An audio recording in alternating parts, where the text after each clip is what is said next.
All right, everyone, welcome along. So how's it going so far? Week 4 was kind of that break point, wasn't it? We've gone so far, we've done a bit of this, a bit of that in terms of learning to model our data and starting to write some DAX measures. So the next few weeks, what we're really going to focus on is much more in the Power BI side of things as opposed to in the Power Query side. It's a language difference, I guess, is where it is in my mind. So first few weeks, really kind of M is where your world revolves around. And now I think we're going to start doing a lot more in DAX, but we're going to start talking really about extending on what we did, where we got to at the end of week 3. Yeah? So I hope you've been following along. Download the files from GitHub if you haven't, because at least try, make an effort, go through, build the file that you've got. Download the one from the previous week if you think, yeah, and then you work through that one, and the file that's up there with the week name should be the end of the week's value, yeah, kind of the end point. It makes sense in my mind. Hopefully it'll make sense to you. But let's go on over and see what we're doing today.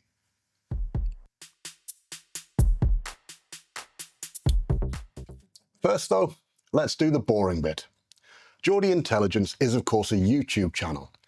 That means your likes, subscribes, interactions with the channel are really important to us. Okay, that's how we make sure that the content we produce is good and that it's meeting your needs. If you don't tell us, we won't know.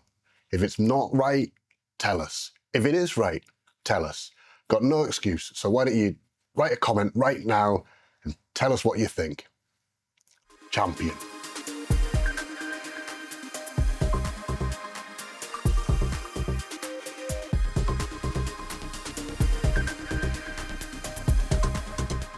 So at the end of last week, we built this, our first secondary report. Okay, I call them secondary reports. I know Microsoft like the term thin reports. I don't know. I've always called them secondary reports. They are thin reports by definition, but I don't know. Thin reports, primary reports, secondary reports, whatever you want to call them. Okay, these are reports that are connected to an existing semantic data model. Okay, so you've got your semantic model exists, and these are reports that connect to it. This is really where you will see Power BI change the way your organization works, because the more of these reports that you connect up and that you've got connected up to your enterprise data model, okay, the more important it is, and more importantly to that, everyone's using standard data values. Because your business logic is contained within that semantic model, suddenly everything changes about what your business does and how you interact with data. Standards, very important. So we had, if you remember, if we look back here, we've got two things. We've got our model, this WK3, and let's zoom in a bit so we can see that. Yeah, this is the model. And then there's a report with the same name. Now this is a quirk, should we say, of Power BI, in that that master file has a report as well. Okay, and this is why you'll see some of the stuff that I build. I'll have a big report page 1 that just says, do not use this report. Okay, and the reason for that is if I lock report content into the semantic model and I need to tweak the report content, I'm tweaking the model, and that then introduces risk to the management of the model. So if you have a blank report with the model and no content is created there, but all the content is in these thin reports or secondary reports that are connected to that, all of a sudden, any tweaks, any changes to the model can be managed separately to the reports, and the reports can be managed separately to the model. So it's definitely the right way to go, and it protects your data and means that you've got one source of truth published in one location and referenced multiple times around your business. So it's definitely the right way to go. But it's always difficult when we're doing sessions like this to really kind of show it. Okay? So bear in mind, in the real world, we'd probably have a separation, would have separated the two from it. But we've created a secondary report, didn't we? That we could click through and we could interact with and see, oh, wow, I can use these things. Okay? So let's open the week 3 file and have a look at a couple of things to do with it and talk about really what goes on within a model and agree what standards we're going to use in our models here, but also potentially what standards you're going to use in your business models that you're going to create. Because what I tell you isn't necessarily what's going to be right for you. It needs to work for you, not work for me in the fact that I'm not there in your office. So here we are, okay? I've got the file open. Now then, the important thing really is around here, okay? Now, between this being built a few weeks ago and everything else happening, right, some things have started to come out. So we'll talk about those things and you can decide what we want to do. At this point, with this level of a data model, I don't think it's an issue, but I think it's one we need to be aware of. So let's zoom in on this and we'll see what I'm talking about, okay? So here, you can see we've got our table. So we can see we've got this DAX measures table here at the top, okay? Now, this is one of the areas that people have started to say, well, no, this isn't right, okay? Now, one of the voices that's saying that is Marco Russo. Now, Marco is definitely somebody who is well worth respecting if they say this. So traditionally, you would create a DAX measures table separately, and then all the measures would be there rather than be around. Now, okay, this is where the problems start. So what's being said is that the nature of this, and as you get to have more complicated models, it can be misleading as to how the measures work, and potentially people are going to build bad report content based on it.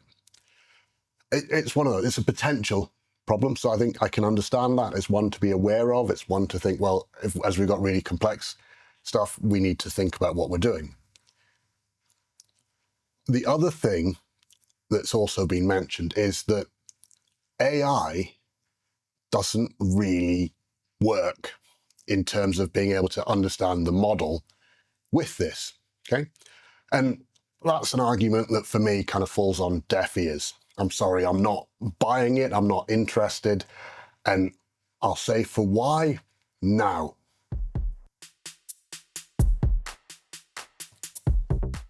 Power BI has Copilot within it, okay? That's one of the things that Microsoft likes to tell you. In fact, here it is in Power BI Desktop. Here is my Copilot that I can click on. If I click on Copilot, I should be able to get lots of exciting things out of it. Oh, wait, no. Oh, let's go and look at the Copilot requirements and see, maybe we should be really clear that Copilot isn't part of Power BI whatsoever. And it, as you can no doubt tell, really annoys me, really annoys me that Microsoft is saying this. And my view is, based on this, that I think Copilot has no place within Power BI. To use Copilot, you have to have an F64 fabric capacity, okay? An F64 fabric capacity is around, you're going to be spending, realistically, £6,000 plus per month, okay, on your Power BI estate for that. Also, and so you're not going to do it on the basis of, oh, I'd love to have Copilot. Copilot would be awesome, wouldn't it? Not to mention, if you are at the point where you're going to have fabric capacity, I would suggest, I would hope that you've got a team who kind of knows what they're doing, building your models and actually doing a lot of the legwork and doing the documentation behind them. And there's going to be foibles that you might have within them that potentially mean that we wouldn't want somebody using Copilot because we manage it. You know, Copilot is great when it's a case saying, well, I'm not fully sure what this documentation means. But if you're an internal team, your internal center of excellence, which of course we and our consulting partner, Geordie Consulting, really recommend customers use, okay? Not in terms of you need lots of additional people, but in terms of you've got a lot of those skills already in-house with some little tweaks, maybe send them off on the odd course, right? You can really change the way your business works because these people have the skills, they have the knowledge of what goes on within your business. So if they're in your center of excellence and they've been involved in the build process of the model, what are they getting from Copilot? And I think that's the bit that I'm struggling to see. So I'm kind of okay. If it's the case saying, oh, the business user, see Copilot for business users, the business user is going to be able to go and generate a summary of the report. Well, I can kind of get behind that, but if a business user, bearing in mind this is our report content that we've built, and you're telling me now my senior leadership team have to rely on a Copilot summary of the report to make sense of it, I think you've got other problems in your business, and I think your report content probably hasn't been built correctly, and you need to kind of re-engage and work through that. Again, my view, I'm aware that may be controversial, but that's my view, okay? Sorry, let's get back to the video, shall we?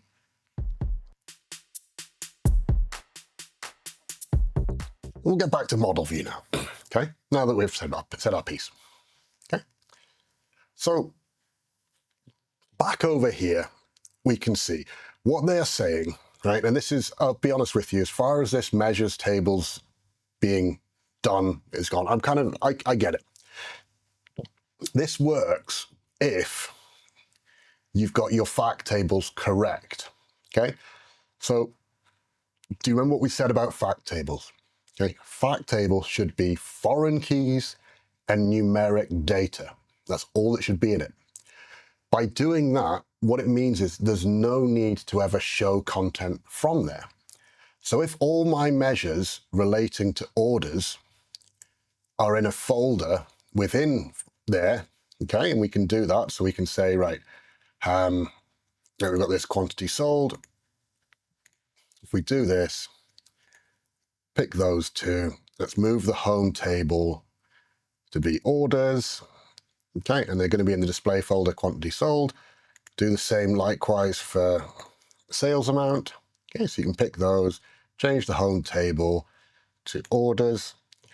Okay, what you'll see is under orders, we'll have the various folders that we need. But then what we would look to do, and this is partly where it gets to be a bit cumbersome, is we'd have to go through and hide all the columns. What I'm doing is, I'm just conscious you can't necessarily see behind my head, is I'm kind of clicking the little eyeball icon to hide everything, okay? So you don't want to see those, we're going to hide them. If we hide everything, then it becomes, again, back in Power BI land, it's treated as a measures table anyway, because there's no content there. But as soon as we say, well, we actually need, for the sake of argument, whatever it is, we need order date, which we don't, I'm not saying, it drops back to being a normal table, and then it becomes a bit of a, okay? So I'll do that. Okay, we can understand now what's happening, that this is what we've done. We've moved away from using separate measure tables for all we have them. I think the bit that I struggle with, okay, is when we talk about report level measures, or as I've always termed them, secondary measures, because they're in secondary reports. Thin measures if you want, okay? So you can create new measure content within a specific secondary report or thin report. Now that's only available within that report. So if you need something to be very agile in terms of your development cycle, you can do it. You can build a measure, say, right, does this work? We can go and sit down with, say, with a senior leader in the business. They say, well, I need something to do. We could work out what that is with them, okay? And it's relatively quick. We could then say, right, we've created this new measure for you, and then we're going to publish it into the main model. So we can go through a whole approval process, whatever you want to do, okay? Again, it's definitely a process step you should work through and understand what you're going to do. But this leads us into point 2, doesn't it? Because where would we put those measures that we created? And I think this is one of those bits that I'm not fully convinced on in terms of how it would work. So let's double check, actually. I'll tell you what, let's do it now. Let me open the other for the secondary file, and we'll see how it works and if I'm right or if I'm wrong. Okay, and we'll do it live, because I'm thinking, I'm not convinced, but I'm thinking, I don't know if I've actually properly looked at it. So let's do that now. All right, so here we are. I've got a new blank report open. I've connected it up to what I've just published, where we are. So it's week 5 published report. Published semantic model, we can check and see what that looks like if we go back to Power BI. See, it is now here. Let's refresh this. It's now here. So we can see what I've done is here. We can now go back through to Power BI Desktop. When I go to the right one, here we go. We can see I've got my two measures tables. So the question would be, okay, I can kind of go here, can't I, and say, let's create a new measure, okay? And it's not created there, has it? So I think this is the bit that I'm kind of struggling with. So we can go into here, create a new measure here. That's fine. So we're going to call this, and this is one of those things. So again, if you're going to embed all these things and place them all around here, potentially we need to think about how we're doing it. Traditionally, I would create a new folder for it and labeled secondary, and then any content in there is secondary. What they're saying, or what's being advised, is to start these measures with an underscore. Okay, so sales amount equals, let's just pretend there's a tax thing for it. Okay, so that's going to be total sales amount multiplied by 1.2, shall we say? Okay, let's just say, or 0.8. Okay, so we've got a new way of doing it. So we can see then that I've created this new measure here, this in orders. What I can do as well is, if we go through to the model view, is in here, this is the bit I thought, I need to check this. I'm not sure if we can do this. Let's try writing this. Report level. Okay, so I can create folders in a secondary report. That was a bit I wasn't sure. I suddenly thought, well, can we do that? Because otherwise you'd have to pre-stage them all, wouldn't you? Okay, so we've created a folder, report level. Okay, or you could just report or temporary or whatever you wanted to do. But the point is, you can create that measure, you can do that. And what this means, for the sake of this, let's just go back, is I've now got a new way of working. So I can put sales amount in there, and I can put sales amount in here, and we can then put them, oh, I've not done any formatting on it because I'm that terrible a person. So I'm going to drop down, pick this as US. I'm going to say I don't want any decimal points in it. Okay, but we've got something now. We can do that, and then we can say under calendar, let's put this my month year. Okay, and I don't know if month years are sorted, but it's done it that way. We didn't want it that way. We do want it this way. Okay, and we'd have a consistent thing. It's not sorted properly, but we can we get the impression, don't we? We understand what's going on. Sort the axis by month year. There we go. Okay. Gosh, are they not sorted right? Terrible. I need to fix that. So we can see, okay, we can quickly build this. You can imagine this is a new business logic that we've got. Something's happened, something's changed. You could potentially build in a new forecast measure, and then once it's validated and everyone's happy with it, we could say we're now going to include that in the master model. Okay, and then you promote it up into it. So we've actually been able to do everything that we wanted to do, and that was what I wasn't sure of, that we'd be able to create that folder. If we couldn't create that folder within it, we don't have to pre-stage them all for people to then create measures within folders, which is just, I have horrible visions and nightmares of it. This would still be a case of we would need to make sure we went through and documented for people what they need to do, and then make sure as well that they were disciplined enough to use that one. But yeah, okay, it works. The main thing is around, have we got to that point? Are we comfortable with the idea that report level stuff should have an underscore as the prefix to it, and then as well that we should put it in, like, let's say a folder, cold report. I'm just writing these things down because I know I'll get quite asked about it, won't I? Hope you're writing it down as well. Put it in a folder, cold report, in the fact table that it relates to. And that's really the piece that makes sense as well, I think, doesn't it? Okay. So let me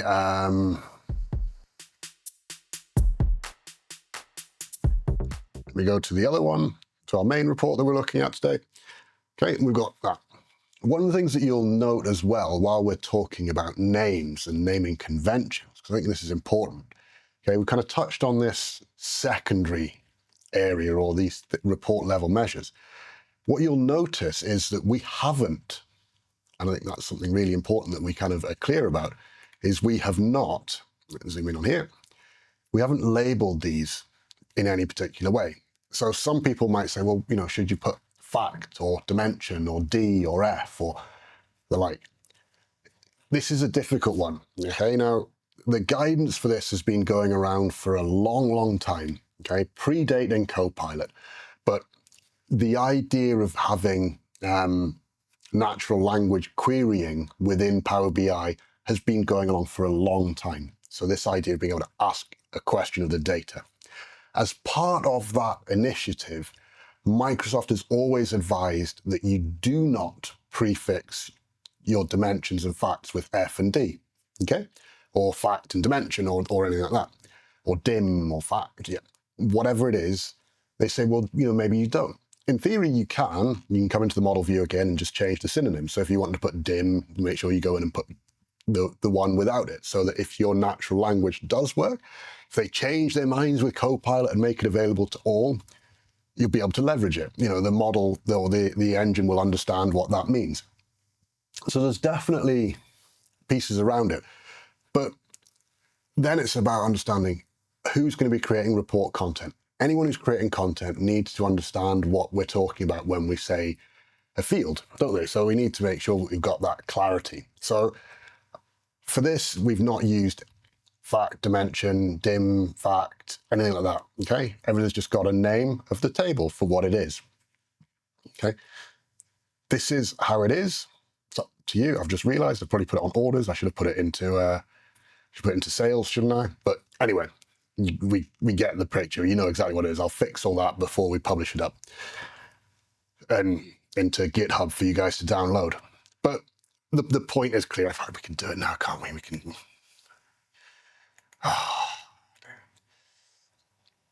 It's a good job this is easy to do, isn't it? In the old days, I'm sure it wasn't as easy. You go, oh no, what am I going to do? Oh. Okay, so here we go. So we do that. Sales, it's sales. It goes to sales. And then order, we don't actually need anything for order, do we? Order's kind of a weird hybrid fact table, isn't it? Okay, but yeah, we've got the idea. We would do the same with sales, although sales already is. Everything's already hidden in sales. See, it's now unhidden it. We need to make sure we unhide these two elements of it because we'd hidden everything already because I was so organized. Actually, these unhide. Oh, that's because we're hiding the whole table. So yeah, anyway, okay, I'll go through, we can do all that, sort that out. So let's look at this, okay? If we look at sales, we've got quantity sold, haven't we? Okay, so we've got total quantity shipped and total quantity sold. So that's a good little thing. And what we can do is we can say, right, we've got, let me fix this month before while we're here. So month, year. And what we want to do is sort by column. Let's sort this by the month offset. Okay, so pick month offset. It's going to sort it by month offset. Month, year will now be in a nice order. So bring that in. Okay, see, lovely, isn't it?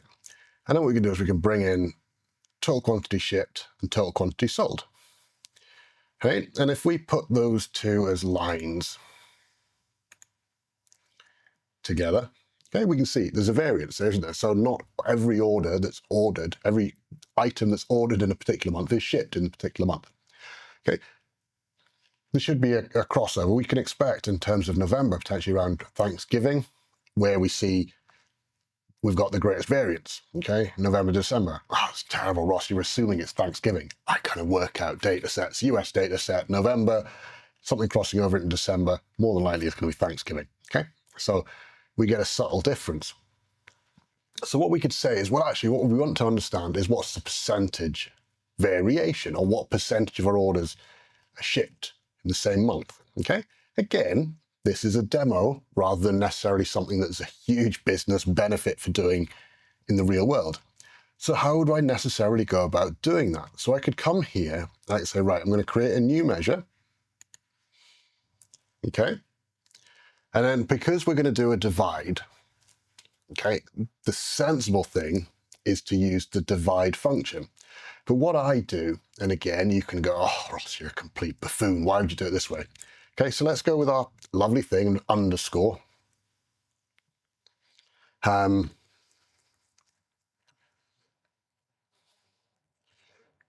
Shipped month of order. Yeah, percentage equals new line. Now let me go drop this down. Let's zoom in on this, okay? Because what we're going to do is we're going to use variables, okay? So VAR, and within variables, I was using underscore, which is, again, I'm thinking now we're going to use lots of underscores everywhere. I don't want to use an underscore, do I? Because that's not going to help me. I'm trying to think what I can use. I shall use a tilde. Did anyone use tilde? No. See, this is where things get problematic, isn't it? I don't know.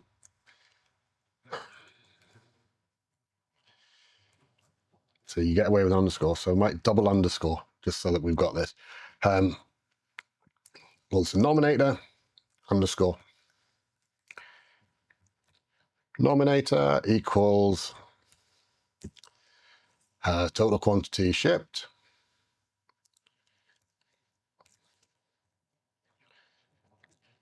Denominator equals total quantity sold. Okay?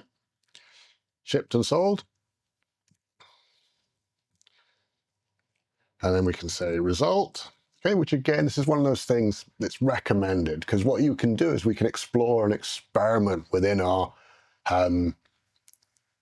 variables, or within our variables, and have everything come down. So you put a result in the variable as well. So this is going to be divide. Nope. Divide, we need a nominator and a denominator. So I wonder what we're going to use as our nominator. Denominator, and an alternate results. I'm going to pick blank. Oh. So if we don't have anything, return a blank. Okay, you can put anything you want there. You might say a 0 or like, whatever. I'm just going to put blank. Okay, there's no right or wrong. You could even leave this blank and not put anything in for it. It's an optional. You can see from the IntelliSense. And then lastly, we need to return. So what do we actually want our measure to return? And of course, we want it to return result. Okay, so suddenly we've got a measure written using variables. We can see here, if we wanted to call this percentage, I'm going to say, we'll have one thing. Okay, and we're going to say, right, let's drop this as a secondary x-axis, and we can see what happens. So overall, we see 174% was shipped in January. Okay, whereas then it drops all the way down, comes down to 79%. That's the low point. And again, we could go through and we could do some things to highlight that and see what's going on. But all of a sudden, we're able to build things, and we can build quite complicated things quite easily by using variables. Okay, so I don't need to necessarily write these from scratch, but I could have written all those from scratch within those variables. But if you imagine, without variables, you used to have to write those whole pieces from scratch within, and then within, and within, and within. So DAX being recursive is brilliant, but also being able to use variables means we can kind of write it once, return it once. And you can have some quite complex pieces of work going on within your variables or within your DAX statements. Some of them I definitely would say to have a look at if you want to see something that's a bit complicated. Ask us to show you the Newcastle Park Run data set. Some of those calculations for consistent or consecutive runs, there's some beauties in there for how variables are used. The next thing that we have to think through, okay, and this is one of those areas that we need to be really clear about as we're getting into this. So we've touched, haven't we? Even today, we've just written another simple DAX measure, okay? So we've got this idea of simple DAX measures, but DAX doesn't just have to write scalar measures, okay? So a scalar measure would be something that's just going to return a single value. You can have DAX create columns, and you can have DAX create tables, and then you can also use variables within your scalar measures to produce tables or columns, and then from there build something else. Okay, so there's an awful lot of complexity that DAX has, and we just really haven't touched on that at all at any level. So what do we mean? So if, for example, let's say we had, well, we've got calendar, haven't we? So we can do something in calendar. And again, this is purely for the sake of a demo. Please never, ever, ever do this, okay? But we'll do this as the sake of a demo. So what we can do is we can say, well, let's create a new column in my calendar table, and we're going to call this monthly sales equals, okay? And this is just going to be total sales amount. Yeah,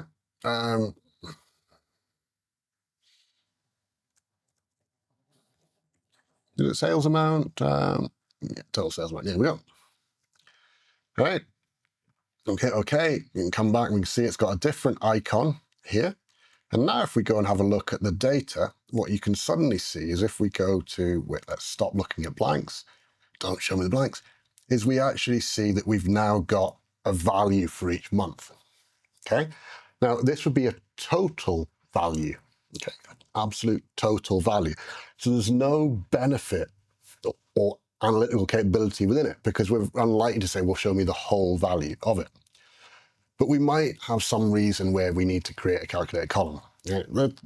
When you get to any serious level of Power BI, you will be very rare that you create calculated columns. Okay, I use them normally. For me, when we're using them, is if we need some sort of an aggregation option because of making it quicker. So in the Jasmine Dean report set, for example, that we built, we used that to calculate an individual's run streak, used a calculated column because of the way it was calculated.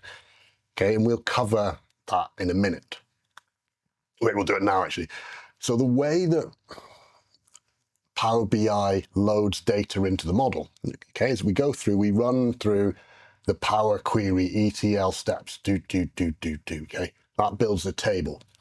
That table then needs to be compressed. Okay, so Power BI will compress each table that it builds based on an internal compression algorithm that looks at columns with the most, with the lowest cardinality first, and then you end up sort of kind of compressing that column the most, and then you kind of go through and you end up with a table that's got a compression algorithm on it. It's really difficult to try and work out how the compression algorithm is going to work beforehand, so don't try, but know that there's a compression algorithm that's involved and that it processes data as it moves through. Okay. After that table has been compressed and processed, it comes into the DAX engine, and so the calculated column is worked. Now, because it's done after the compression algorithm, for all it will still be compressed, it's compressed based on where it is. Okay, so it's not able to be optimally compressed, shall we say. The compression algorithm is not optimal. And we could look at this and say, well, all I had to do was use the monthly sales because that's all I've done. So what have I gained besides using up more space in my model? That's kind of the whole point, isn't it? That's really why I use this, and that's why it's important to understand. So we can get to that point where we've got real clarity of vision with it, but it's never properly compressed. What we could then say is, well, I'm going to create a new table, okay, because we can do a DAX table. So if I come back to home here, let's say I'm going to create a new table, and I can then use DAX table measures to actually do this. So let's call this, and again, what we're going to do for these calculated tables, we're going to put a prefix before them just to make it really clear that these are calculated tables. Maybe we should have put a prefix before we did for the calculated column, but we can go back and do that later. So we'll put an underscore. Okay. We'll call this monthly shipped. And again, this is absolutely atrocious development. So we're going to call this is going to be summarize from calendar. Oh, let's go month, year. Oh, my hand's going in. And then we want sales shipped. That is going to be total sales amount shipped.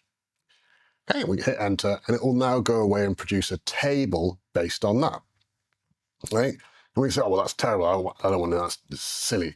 So I could say, well, let's wrap that in a filter. Okay, where sales shipped is not 0. Okay. And it'll go and it'll build that table. We've got a nice table done. Brilliant, fantastic. Again, why would I want this? There will be cases, and in particular, as I say, look, this is a classic where we've built an aggregation. It's useful. If you've got lots of finite data, lots of products that have gone through, if you can build a DAX table for, and again, pre-stage it, and again, this will be compressed, but because it's a whole table, it will be compressed optimally as opposed to the column, which isn't, okay? Because it's still, we can now calculate how we should compress this table. But again, it's like kind of edge casey where you need them. But what we've got here is a clear thing, isn't it? Where we can see there's a difference in the icon. And again, this is really one of the things that I want you to understand. There are differences in icons around what goes on. So the calculated column one has a little calculation and a table icon thing, little total. Yeah. The big one I don't understand is date in a date table. Why is that a person? I just genuinely don't understand.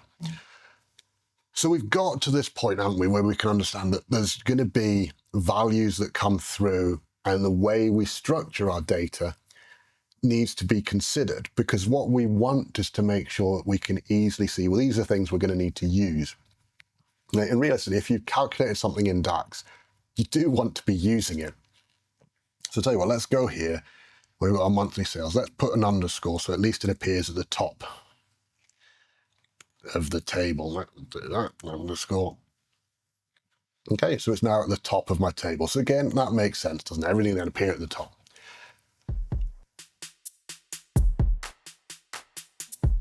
The next thing, yeah, we've covered kind of the idea of tables, the idea of putting folders within the tables for our measures and names.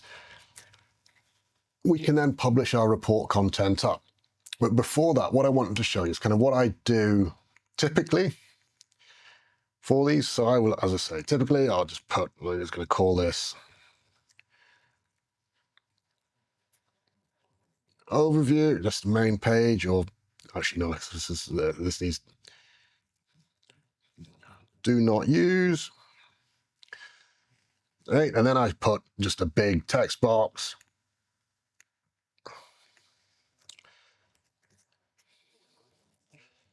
Master report.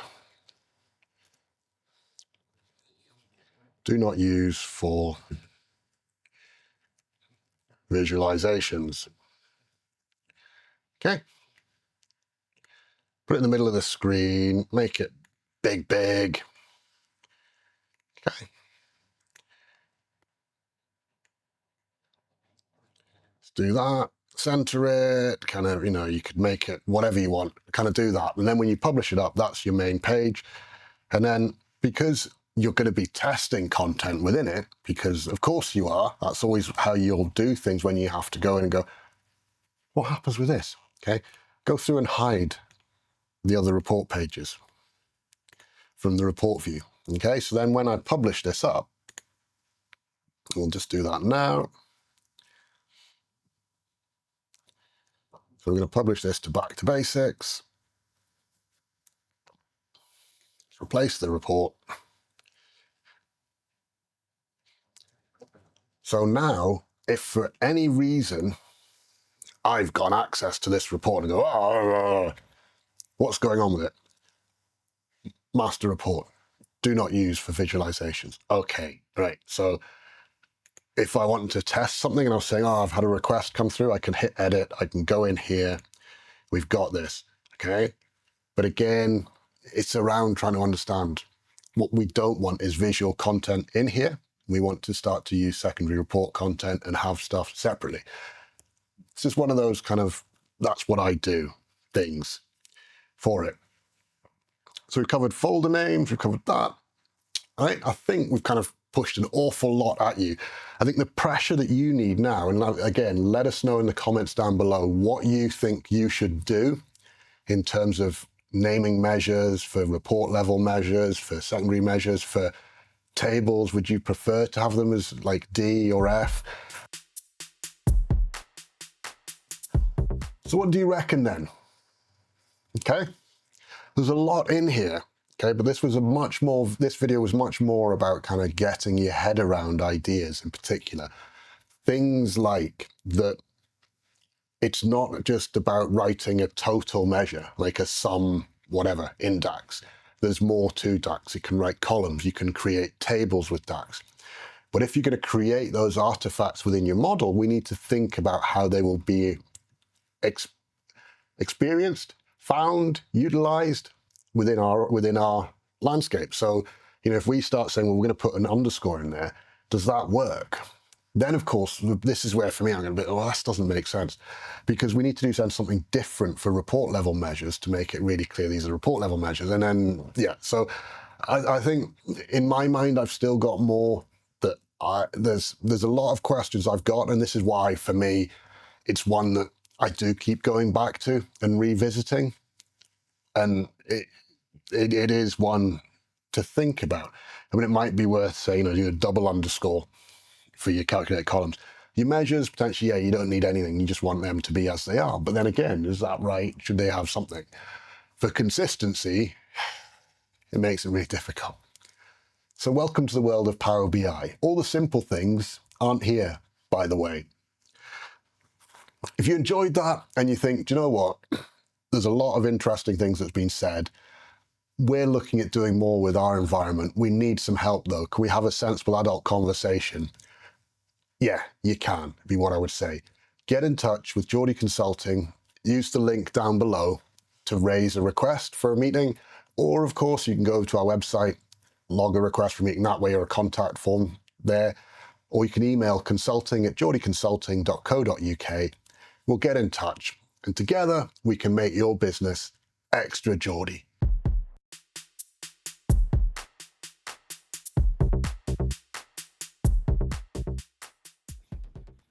Right, everyone, welcome along.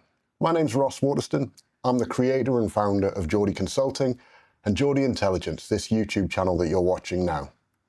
What I thought we'd look at today was time intelligence within DAX.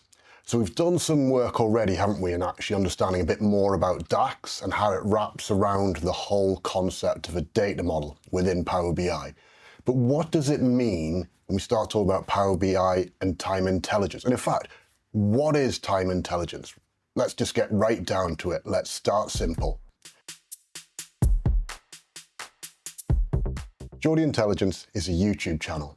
That means we're entirely dependent on you and the interactions that you have with our channel. You need to like our videos, subscribe to the channel, and leave comments so that the algorithm knows that the content's any good. The content you put in your comments helps me understand if the content is any good. No comment, and I won't know. If you like it, put some time saying you like it. If you don't like it, tell me what you don't like. If it's helping you sleep at night, just say, thank you very much, or a line of Zs. Either way, it's important for me to understand what's going on. Are we hitting the spot? Are we doing what we need to do for you, our customers?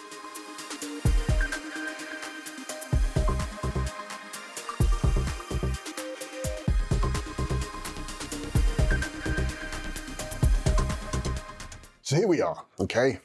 Our week 6 file, all right? Basically, it's the same right now as where we were at the end of last week. So if you go to GitHub, links down below, download the week 5 file, you'll be at the same starting point that I'm at now. and we can then work through and discuss what we're planning to do with this. So what exactly is time intelligence? Remember, one of the things I said was we can look at these and we can see kind of what's happening, right? On page 4, I've got a chart here. Okay, what I'm going to do is I'm going to bring in dates as well. Because what I wanted to do was let's pick a period. Okay, so let's pick, say, February 2017. What we can see is a big difference between it. So we're going to drill down into February 2017. And we can see day by day what's happened in terms of the amount shipped or sold. Okay, so we get to this picture, don't we, that we can see from the start of the month to the end of the month, stuff happened. Let's remove the quantities from here and let's put in sales amount, shall we, yeah? Okay. So we put them in sales, didn't we? Sales amount as a subfolder. Let's put sales amount in there and let's remove that. Okay. So what we can see is across the whole period, we can see sales. Okay. Now, what we've got here are daily sales, isn't it? This is telling us day by day, what have we as a business sold? Okay. So we can see daily sales just by what's going on. I could see monthly sales as well, couldn't I? If I went in and said, well, let's put that in as the total. Okay, now we've got the filter is applied here, but if we remove, let's do some jiggery pokery here. Let me zoom in a little bit just so you can see what I'm doing. I'm going to remove the filter from here. Okay, and I'm going to remove month year as well from my chart. And then what I'm going to do is I'm going to bring month year in to my filter on this page. And then let's pick, where were we? February 2017, weren't we? Okay, actually, let's just be quick with this. Feb, I should have gone with a shorter date range for this, but that's fine.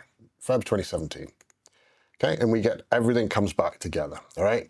So now, out here, we've got the context. Everything in this is going to be in February. So my total sales are going to give me my February numbers. But if I pick the 17th of February, it's only going to show me the 17th. But what happens if I actually wanted everything up to the 17th, or I wanted to see cumulatively at any given point what our sales were?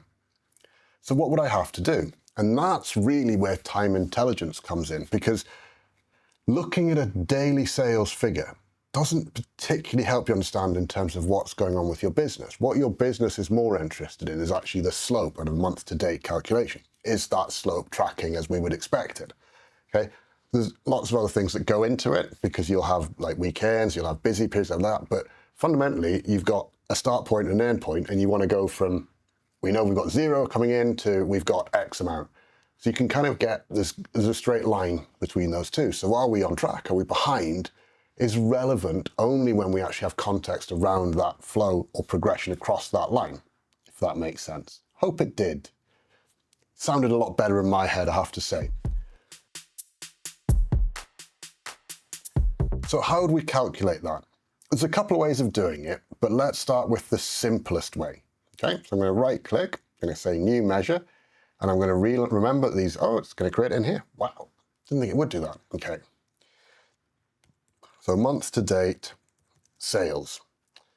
Let's expand this and let's zoom in on this. Okay, so we can all see it.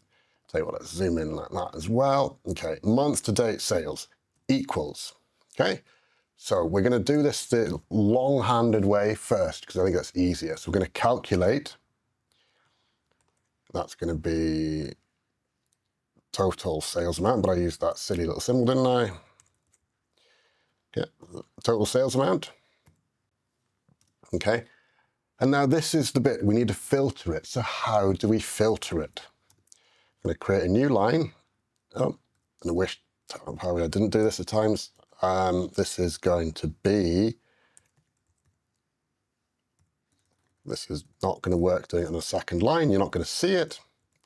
I'm going to use dates month to date, okay, as the filter expression. Okay, and then we're going to tell it what it is. Calendar date. Okay, so what it says is returns a set of dates in the month up to the current date. So this is how your month-to-date calculations work. So we close the brackets on that. I'm going to close the brackets on the second one as well. Enter. Okay, so we've now got a month-to-date sales. So if we bring month-to-date sales, we're going to put it on the secondary y-axis. We don't want it on the same y-axis, would we? Because they'll be different. But now all of a sudden you can see there's a line, there's a slope to it. So we can see actually the ebbs and the flows. And we see where it goes up, where it's high. The line goes more towards the vertical, is it where it's right down low here, we can see it's pretty flat. Okay, so we can understand what's happening.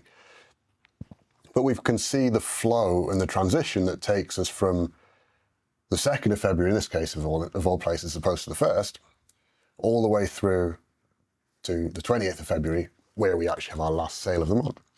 So we've got this concept and we can see what's happening within that period.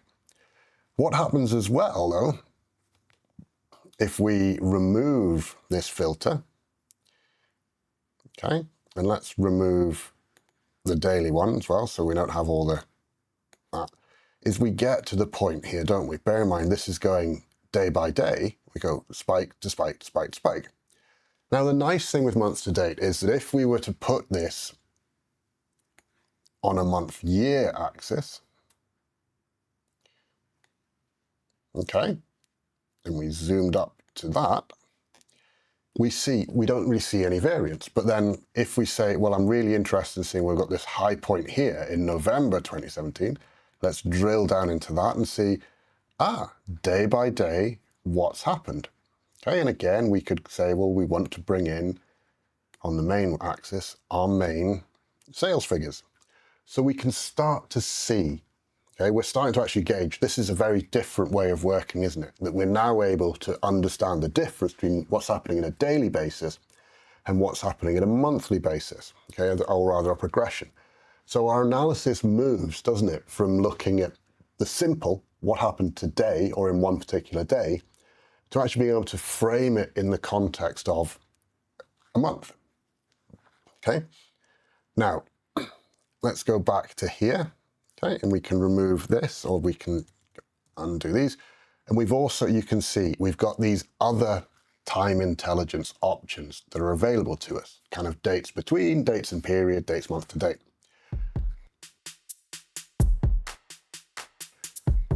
Now, all of these fundamentally will do the same thing. They will build a period of dates, and they will then run your main calculation step against that period of dates. So what's actually happening, if we went to dates month to date again, sorry, month to date, okay, is on the 1st of November, we're just using the 1st of November figures. For the 2nd of November, our daily sales, this top one, is just saying, well, what are our daily sales in November, 2nd of November? That's brilliant. And what's happening on the month to date is it's saying, well, we're on the 2nd of November today. Have we got anything on the 1st of November? Let's add that and add that to the 2nd of them. So we're kind of summing the two values to get two sets together. So our filter is going to pick everything in November up to the 2nd. Likewise, 3rd, it would obviously be up to the 3rd, 4th, 5th, 6th. So we keep moving forward, don't we? We keep seeing more about what's actually happening within any given thing. And that allows that slope to be plotted. But knowing as well that we could turn around and say, well, let's go to YTD, okay, dates year to date, okay, and all of a sudden, if we say, well, we don't want sales date, we want the, I know it still says month to date, but it's actually now year to date, let's put that in, we can see that tells you that's 640,000, sorry, nearly 650,000. If we pick the 4th of November, pick that, it'll be different. Okay, and again, we've filtered it in the context of this visual. So potentially, let me just double check. See, we're saying this is up to the end of November. So if we zoom out of here, come up, see it now says blank because it's an open. There's no further context. But if we pick November, the end of December, you see we get that value. Okay. Oh yeah. So and we can see we go from January. So I was looking, thinking, what's going on with this? Why is this monthly? It's not. It's annual. Okay. So we can see, yeah, right now, our sales one is effectively giving us a monthly total because that's the context it will work in. But if we zoom down, it would give us that day-to-day total. While our month-to-date is doing exactly what our previous month-to-date was doing against our daily. Yeah, so we can actually see again, we build up this concept of a slope. So we've got a structured way, haven't we, of working and piecing together values and getting to that difference between a single data point and that trend line which a year to date, a month to date, a quarter to date brings to the table. So here we are, okay, we're back with that month to date sales measure, okay, and we can kind of see. And the core piece is around, it's the intelligence that goes on with this part of the equation. So what do we need to do if we wanted to have a custom period, which is one of the questions we get. You know, my business has something different. You know, in parts of Europe, there are 13 or 14 even payment points throughout the year. So you might turn and say, well, how do we calculate costs over that 14-month period as opposed to being a 12-month? If it's a calendar year, it's different. You might turn around and say, well, we're going to use retail for something else, and we want then to have a period for what would be our retail quarter. We can also use a nice simple version here of a weekly version. Okay, so we'll look at weeks, I think, for this. But first, what we'll do is we'll build a month to date, replicating it, and we'll prove that the two are the same, and then we can repeat the next one. Yeah, champion. So first step is always the same.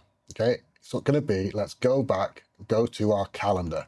Okay, your calendar is vitally important for this. Okay, what you need is to have, in this case, an offset column. Okay, you want to have, it's an absolute column reference for the period. Okay, now we use offsets in our corporate calendar that's available to download. Okay, and an offset is a way of saying it's offset from the current period. Okay, so if we were to look at month offset, for example, let's start with the year. So if for our year offset, we change the filter to say, well, I want to go to, oh, I've gone the wrong way, haven't I? Let's deselect those. Let's pick year 0. You can see this is 2025. Okay. If I said, well, month offset, we want to have month offset of 0. You'll see this is February because we're in February. So week offset 0, we can see where we are now. So the final week of February. So we've got to a point, haven't we, where we can clearly see, we can determine where we are from these offsets. So what our calculations would be for our week to date would be evolved around, or would focus around, that period based on the week offset. So we'd say use the week offset to determine a start and up to the current, so the 0 value for, or -1, because we don't want to use today, we'd want to go up to yesterday for our calculations for a typical business, or the end of the period, whichever comes first. So we've got that logic there that we can kind of piece together. And then from there, total the sales. So we know what we're going to need to do with that. And there's some things we're going to have to do to remove some filtering around it. So what we can do, let's have a look at this. Okay, it's not that difficult. It sounds a lot more complicated than it is.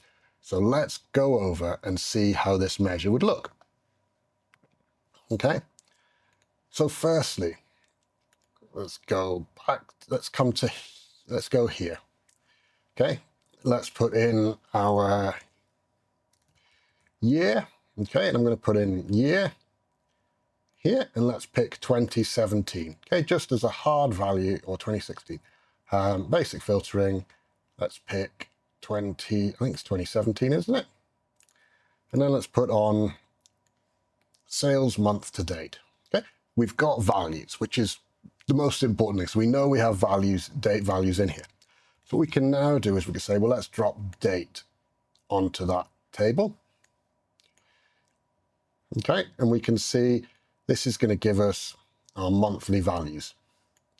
So far, so good. Nothing to worry about. This is everything we've been doing so far.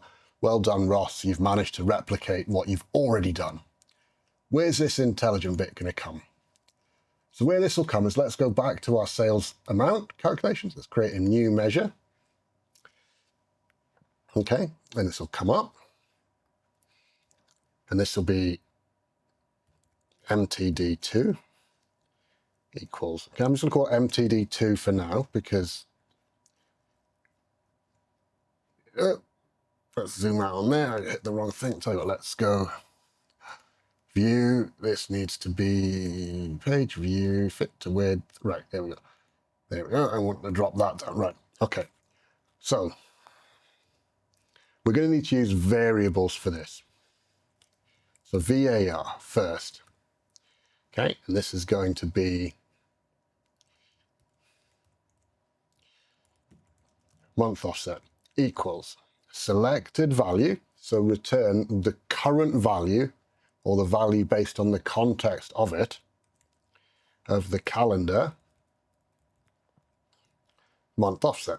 Okay, we just want that. Okay, if there's more than one value, what this will do is it just go, doesn't like it, and kind of return a false and be an error. Okay, there are better ways you can handle it if you need to. I'm not going to worry too much about it in here. Then what we want to have is VAR min date equals calculate min calendar date. Oh, not that. Close brackets, comma. All calendar. So we've got the whole calendar. Don't just, because our context will be a particular area. Strictly speaking, our context for calendar should be correct in terms, no, it won't be, sorry, will it? Why am I saying that? Okay, if you think about this, as we go day by day, our context for calendar is going to be returning one row. And what we want to do is have everything in that period. So what we've got is we've got like where, let's go to all calendar, and then let's say, I'm sure there's a better way of doing this now. Actually, the more I think about this, I'm sure there's a better way of doing it, but we're not going to get into that now. This way works. Okay. Where month offset equals month offset. Close brackets. Okay. Tell you what we should do. Let's do it. Yeah, that's fine because they're different. Okay, so we've got that is what we're going to do for our min.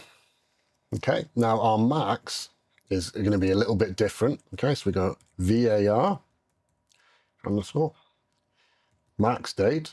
Okay, because this is about how far through that period are we going to go.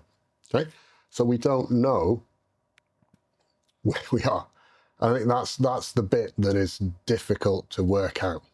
Okay, so what we've got. Okay, so selected value,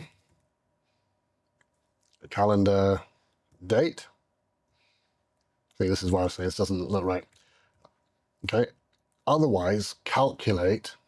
This is the where we are. Okay, the maximum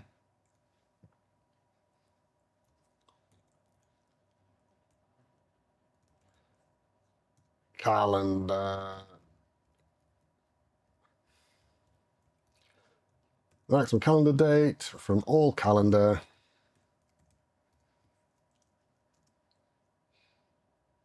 where calendar month offset equals month offset. Okay, so we've kind of got this value here. Okay, so we've got the min, the max. There's probably some better ways we could do this. I'm pretty sure there is, but this is a nice, just spelled out, I think really clear, this is what we're doing with it. Okay, so we've got need double brackets for that, don't we? Because it's multiple things. Okay, and then we're going to do the VAR result equals. So actually, what are we actually going to do? So what we're going to do is we're going to calculate the total sales amount. Right, now this is where we need to think about this. So what we're going to do is we're going to remove the filters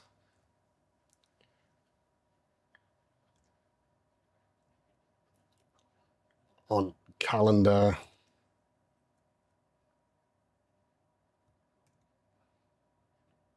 okay, and then we are going to say dates between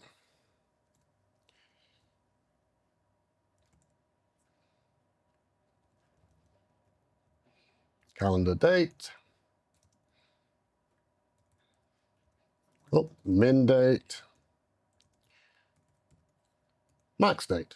Okay, so we've kind of gone through and we've said, right, let's go through there. And then lastly, we're going to return result. Fantastic, okay? Not the most formatted. As I say, I would generally build these and then run them through DAX Formatter, although now there is the formatting tool within the TMDL piece. But yeah, you've got the picture. So, does this work? Is the question. Have I managed to make something that's going to repeat what this is? Well, interestingly, we haven't had any differences, which always helps. See if we remove that.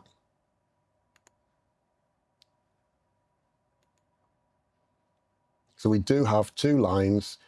If we went and we said, let's go to show as a table, we can see we've got the same values. And what we can interest is we can see day by day, they are increasing. Okay? So we've built something that's going to give us a month to date calculation. And we can now see what's happening within our month to date. Okay? And I'm sure you can agree that if I was writing stuff and I was told, you've got to write this versus you've got to write this, which one would I prefer to write? That one. Okay? So it's pretty obvious that there's a lot of intelligence going on with these time intelligence functions to make them easier to write and use. But you can see what we've built is defined period, which is what these do. Month is a defined term within Power BI's parlance. What we've done though is we've replicated that using the calendar. Okay, so what we can now do, we do Control A, Control C. We come through to here, right click, new measure, Control V. Okay, week to date, sales amount. Okay, so I'm going to say, just because I'm going to be that horrible person, week offset. Okay, let's break the whole thing and upset all the measures. Let's just paste over there. Obviously, you could have just changed them. I've just done it this way just because I think it's easier if we kind of know that we're not expecting it. Or when I come back or when you download the file for week 7, it'll all look good, won't it? Okay, there we go. That's what I'm doing. Oh, not week number. Week offset equals that. And then here we have week, dates between that, blah, blah, blah, blah, blah. Okay, so if we now bring that in here, hopefully what we should see, can't just drop it in there, can you? Is these values will come through and it will pick the right areas for it, okay? You get the oddity here with like 31st of December, which is, let's sort this by date, which would be the right thing to do. Need to sort it there, don't know, let's come back to here. Okay. Sort it by date. And this all works fine. Okay, we get this period here where we can see we've had no sales coming through. 1st of February is obviously the same date. So we've got a solution that now works and allows us to have week-to-date measures. Okay, and if we put these all together this way, you can see, got that, let's get rid of that one, we don't need. Okay, so we've got week-to-date, we've got month-to-date. Okay, and we've managed to replicate that functionality. Okay. So we've got this, haven't we?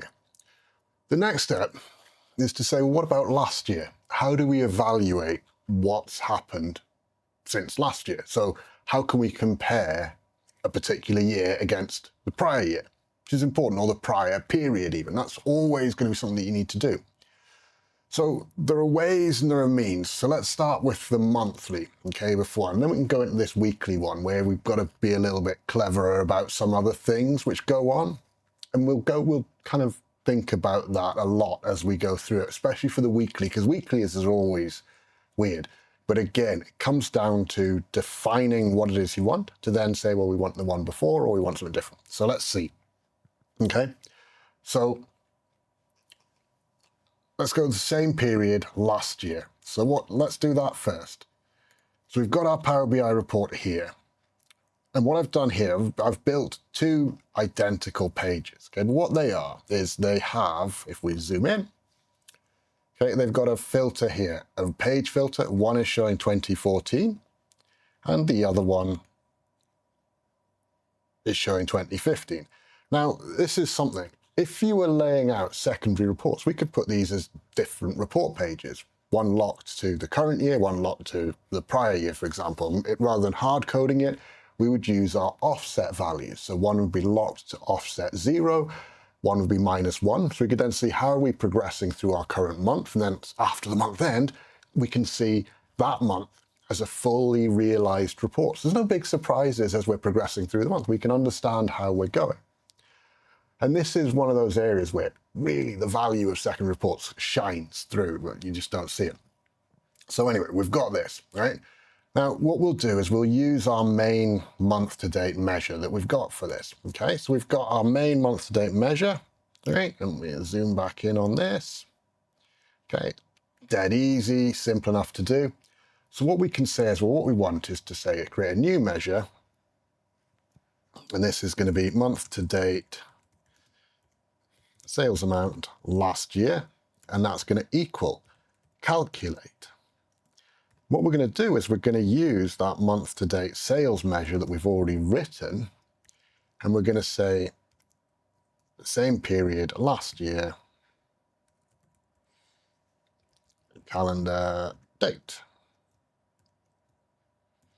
Okay? Hit OK.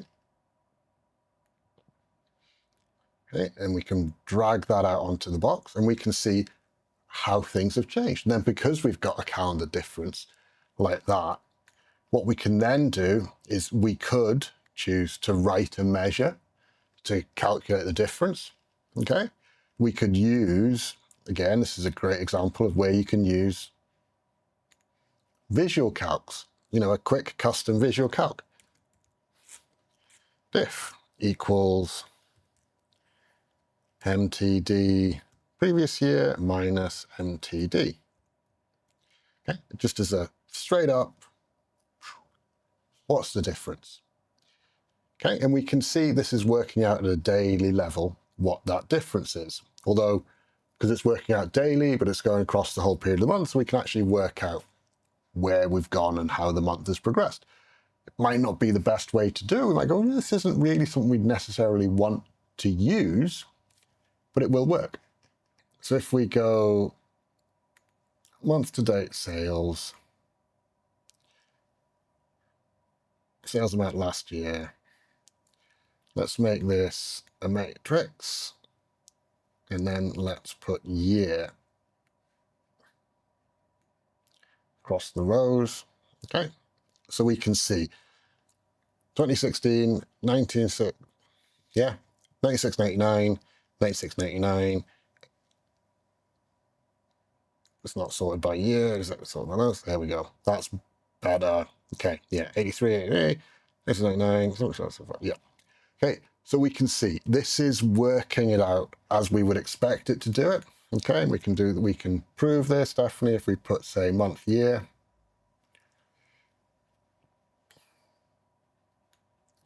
In for the rows, we'll do that, and we can see got a big gap there, but then 14 to 3, 4, 4, yeah.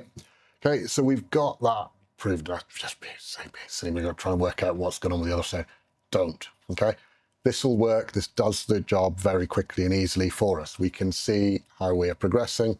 We know this is now working. You've got your view here where you can then see the previous year. Obviously for 2015 you couldn't, but we could duplicate this, not rename it, let's duplicate it. And let's call this 2016. And here we change this filter to be 2016. And we can see progression of our business. So all of a sudden, we're getting a lot of concepts that we're starting to think through. Right, we can actually serve up and deliver lots through here. So that's the same period last year. What about the previous period? Okay, that's always kind of one of those tricky ones. Okay. In a lot of cases, what you can see is the way we've got this filter set up. So it's fine to do it. It's more when you actually say, well, we want to have a measure that evaluates it, okay? So what we would do, and this is again one of those pattern things that just once you know what you're doing, it makes it easy, is if you remember, we've got this month to date too here. So let me go here, okay? Now, we've got this month offset as a value here. If we turned around and said -1 here, okay, this is suddenly going to be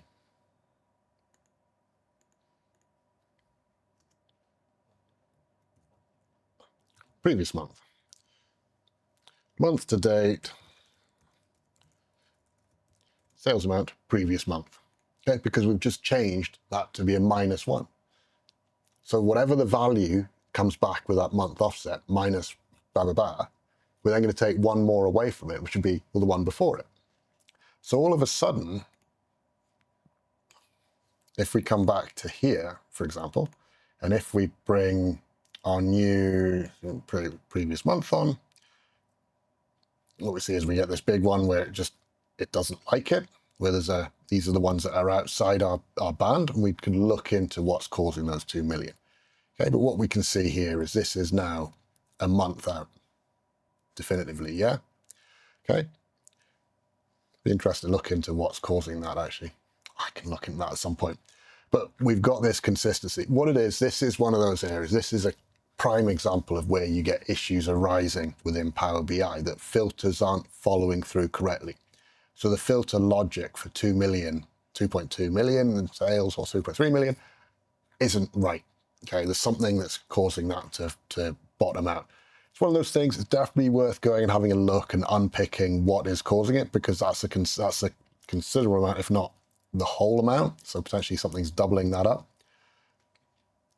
We'll have a look. It's interesting to pick 2,000, but yeah, I will go and have a look into that.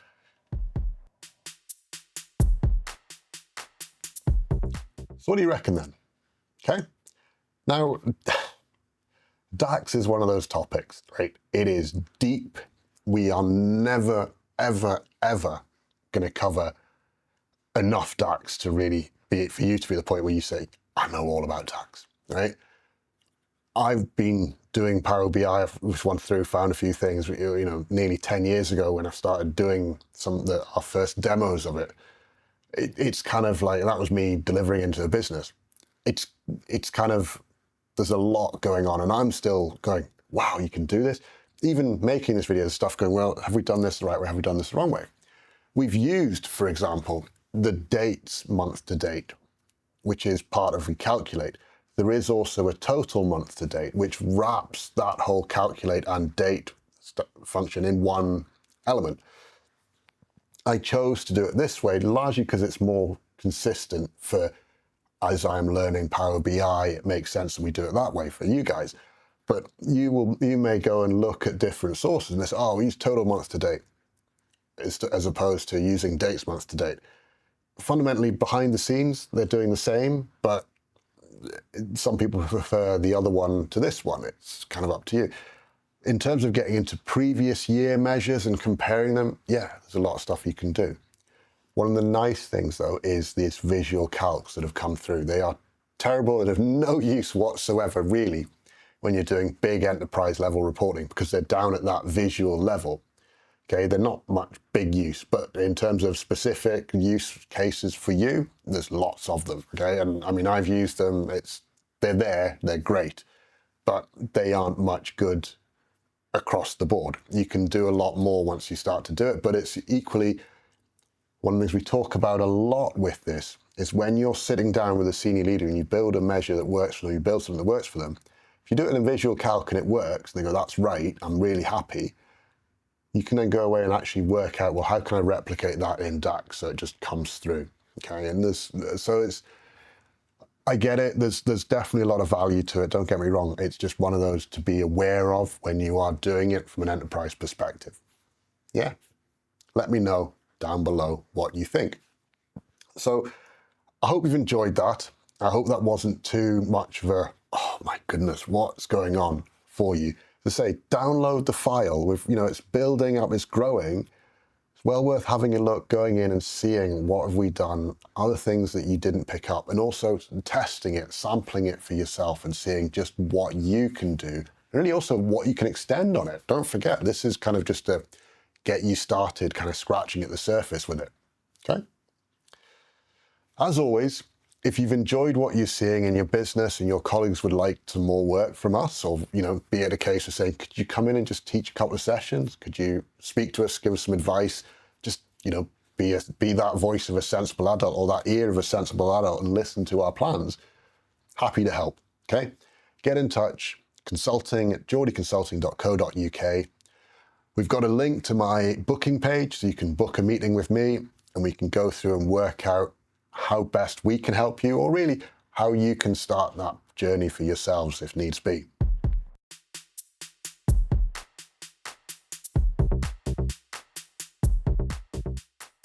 Welcome along. My name's Ross Waterston, the creator and founder of both Geordie Consulting and Geordie Intelligence. Today, I thought we'd look at calculation groups. Okay, it's that next logical step from where we were last week, looking at time intelligence functions. And especially important now, because we've got time intelligence functions that we can embed within calculation groups, and we can now extract those calculation groups using TMDL and then put them into any other model we have, it feels like it's the right thing to do. Now, I was debating, should we put like time intelligence and then calculation groups together? And in the end, I thought, no, we'll do the two separately. And I hope you'll agree this is the right thing to do. First though, let's do the boring bit. Geordie Intelligence is of course a YouTube channel. As such, we're entirely reliant on you, the likes, the subscriptions that you give to us, and any comments and feedback goes a long way. You can tell your friends and family, oh, best thing in the world since sliced bread, Geordie Intelligence. It's a great channel. Go and watch it. It's amazing, helps cure insomnia. We're the best.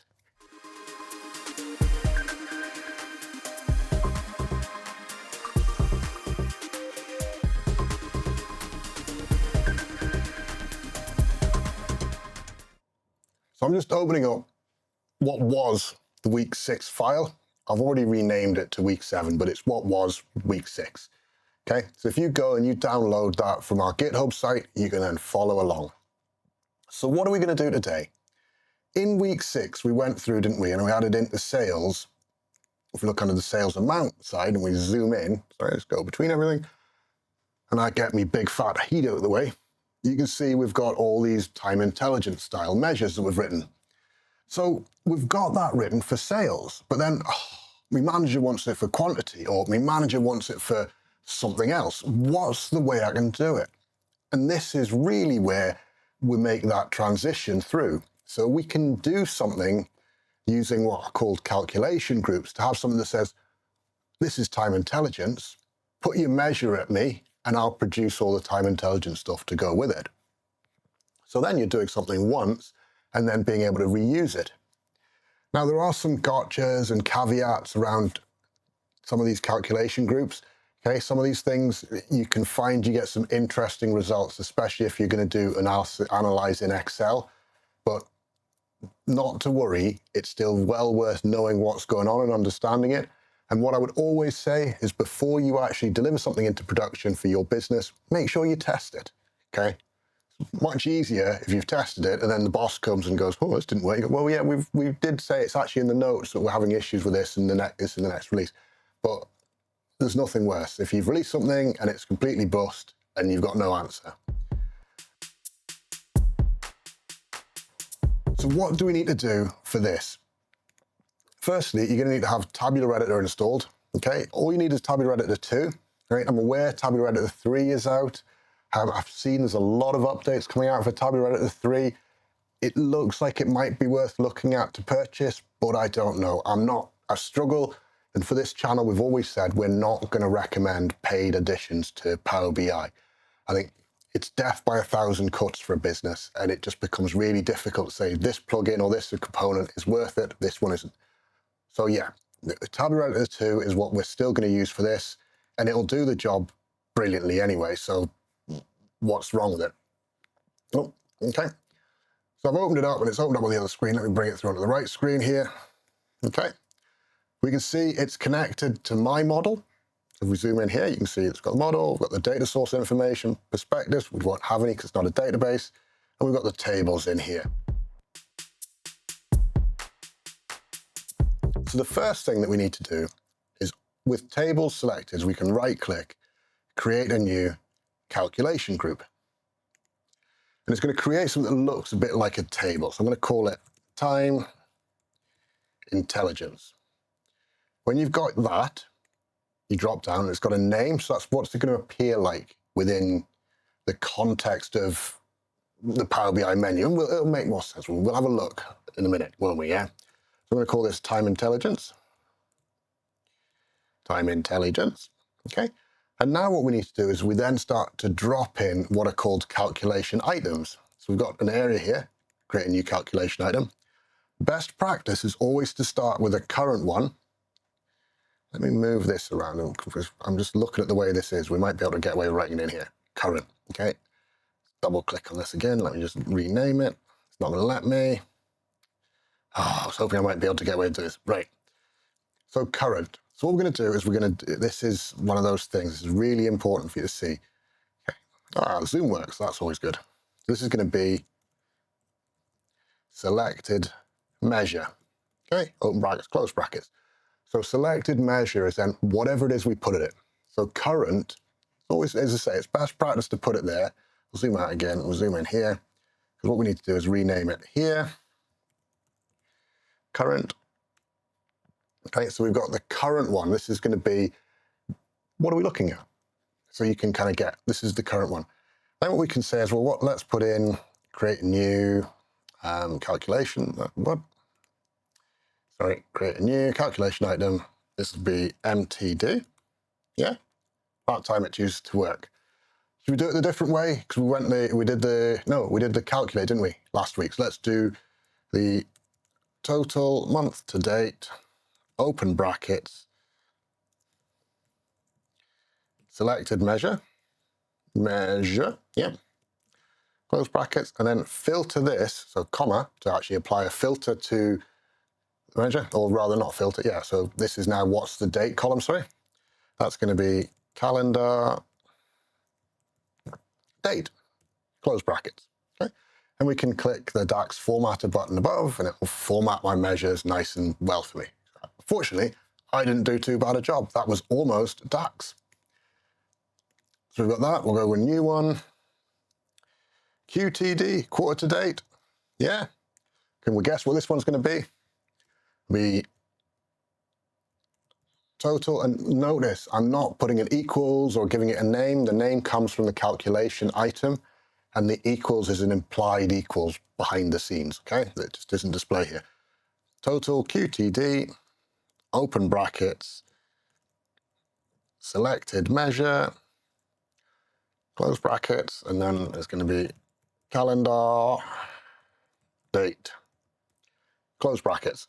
And then I'm going to hit that again to make sure it's proper DAX and we're not messing around. And then the last one I'll create here, just so you can see it, is going to be YTD. And this is going to be, can we guess what it's going to be yet? Yeah.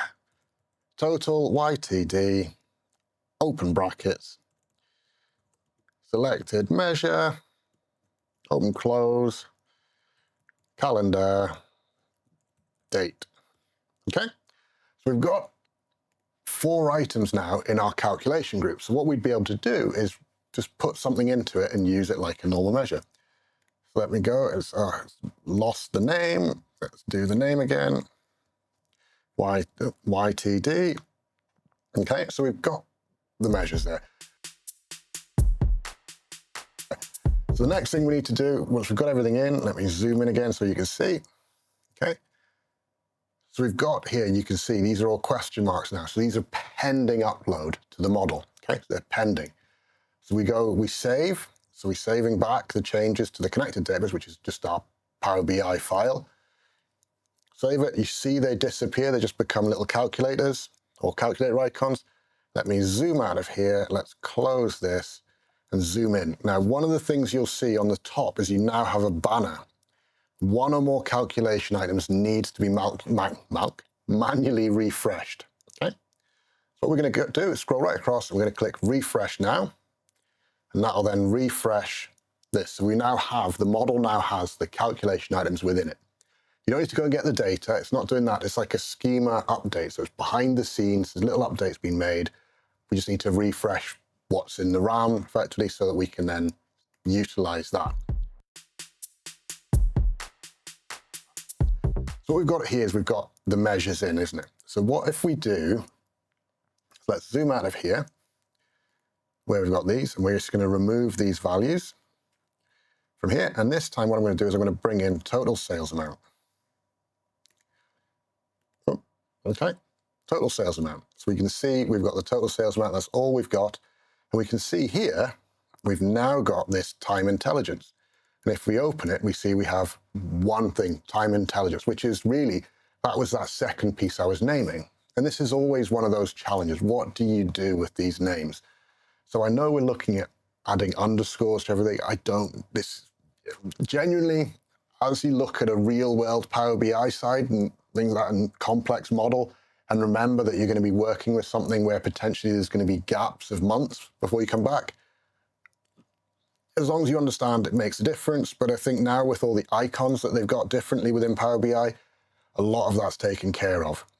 So anyway, okay, so we select to bring in time intelligence, and you see it puts it here as a column. So we've got a column, we've got rows, but we've only got one item in the column, haven't we? So if we scroll over, wait a minute, we've got more than one item. Suddenly we've got the current, which is we think current because it's the current context based on whatever you've got in there. So these are down at a monthly level. We've got the month to date, the quarter to date, and we can see these track through quarter, month, year. Okay, so this is now doing that time intelligence for us. We are not having to go through and write everything and make it all work really well for us. It's available. And that's something that's really key for a lot of people to have that, whoa, it's just there. At the moment, though, okay, this is based on sales amount. So what happens if I say, well, get rid of sales amount. Let's come over here and let's say I want to see this about the quantity sold. So the total quantity sold. Okay, so I've clicked total quantity sold, we'll scroll over and go, got all the measures there for the total quantity sold. What about if I want to see total quantity shipped?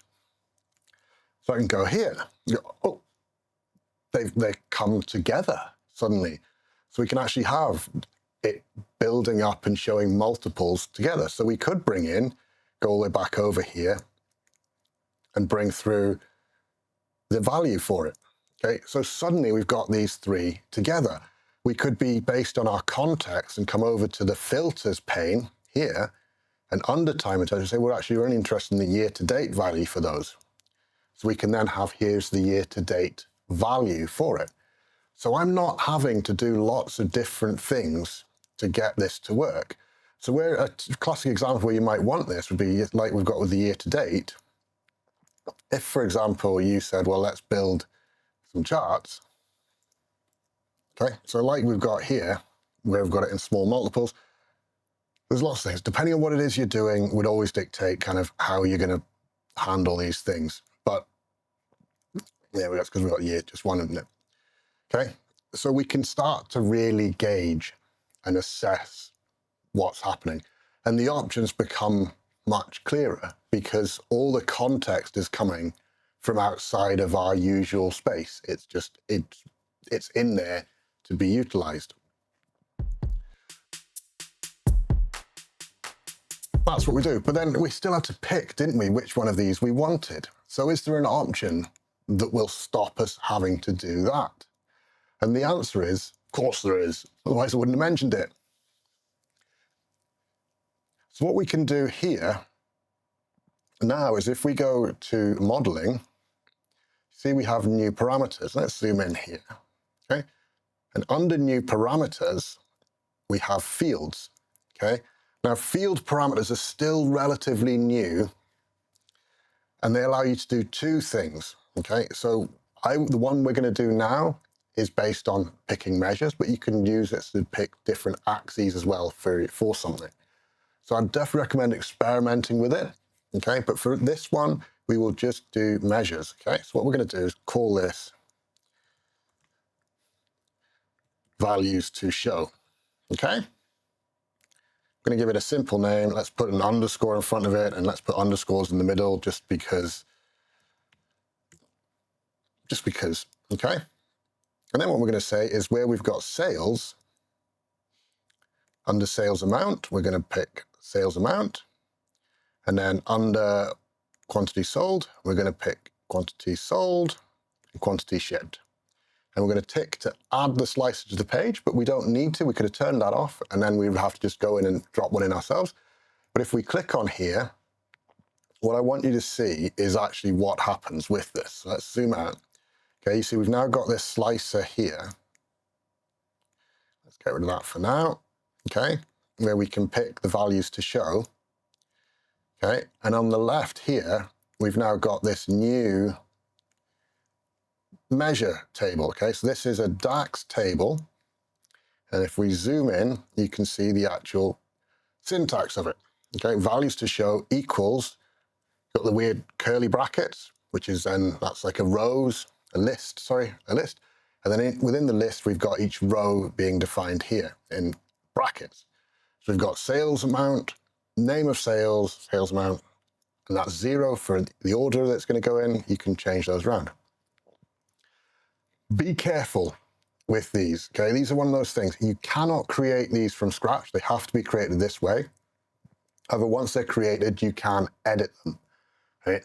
I'm not going to edit them today, but in my past, I have done some very complicated field parameters where we actually also put in a hierarchical structure to them by adding columns to each of these, okay? For now, though, we're not going to do that, okay? So we'll zoom out. We've got these three here. Now, how do we make sure we use them? Well, if we look here, we've got the x-axis, or sorry, the y-axis here. So if we remove these two, we can then say, well, let's bring in values to show.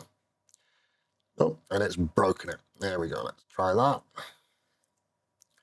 It's always the problem when you're moving between demo things. Okay, so we've got the value to show. Pick something. Is this going to work? Got month, year. That's because it's a legend, isn't it? We want it to be. There we go. Right. Okay. So we've got that. We can choose multiple ones if we want. Again, what you can't do is have them on different axes. So for these two, it'd be difficult. But we could bring in the two sold, couldn't we? Whether it's sold or shipped. And we can see the lag between those two. So that's a very useful way of being able to then pick these things up and select them. And what we would probably do in practice is we would say, let's go into the filter, into the options here, slicer settings. We're going to leave it as a vertical list. But what we can do is we can say single select for it. So you end up having to have something selected. So what do you want to see? Okay. But what we've got, if you remember, if we bring this back to being, we can drop in time intelligence actually with this as well. Not there, sorry, with this. There we go. Okay, so suddenly I can actually see time intelligence information over it. And by picking different things, we can see it shipped, sold. You can see it tells you as well on the left-hand side, the axis is updating. So we go from money or currency, in dollars of course, to numbers automatically. So this used to be something you have to do with disconnected tables. You have to hard code formatting strings and try and change it. Field parameters are great like that, okay? Disconnected tables are still a thing. If you want to look at it, we have some videos on the channel before, but honestly, with field parameters, the use cases are really quite small now for it. So we'll not do anything with that today. Okay, so what we've created, isn't it, is we've created a time intelligence calculation group, which then allows us to put time intelligence against any measure that we've got in our report. We can then use as well these field parameters to really bring everything to the fore for people to pick from. Okay, so in terms of this, if you think about it, if I said to my management, oh, this is what we need to do, and they could pick and choose what they were looking at. All of a sudden, this makes life very easy for everybody.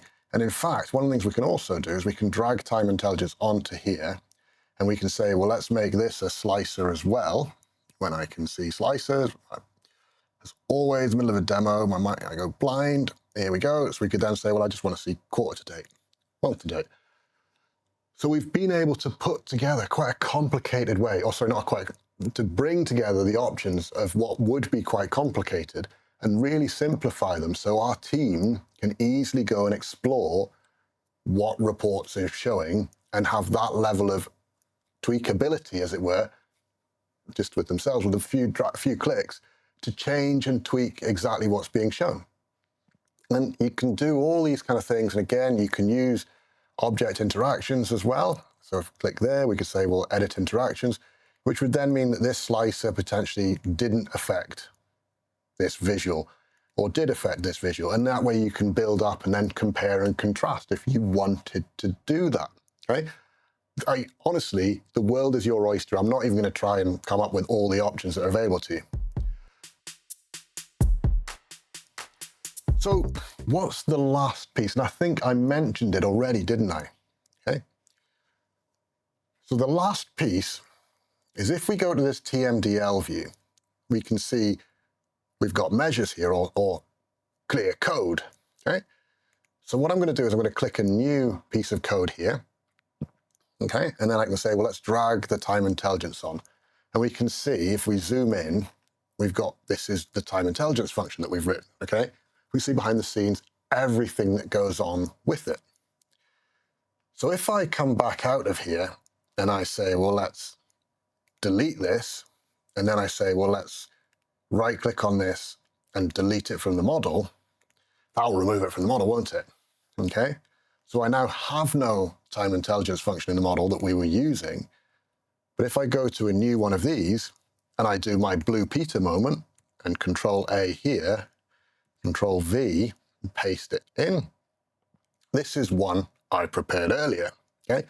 And it's going to be in the GitHub. So if I hit apply here, it will build a new time intelligence thing. It says it needs to refresh, so we will refresh it. It's working, which is great. So we now can go through.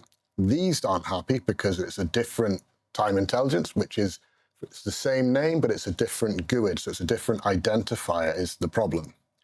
So what we need to do is we come through here, we say, let's get rid of that. And we can then put time intel here. We've got this one, we can get rid of time intelligence there, and we can then bring in time intel there. Let's remove that there. Let's put that into,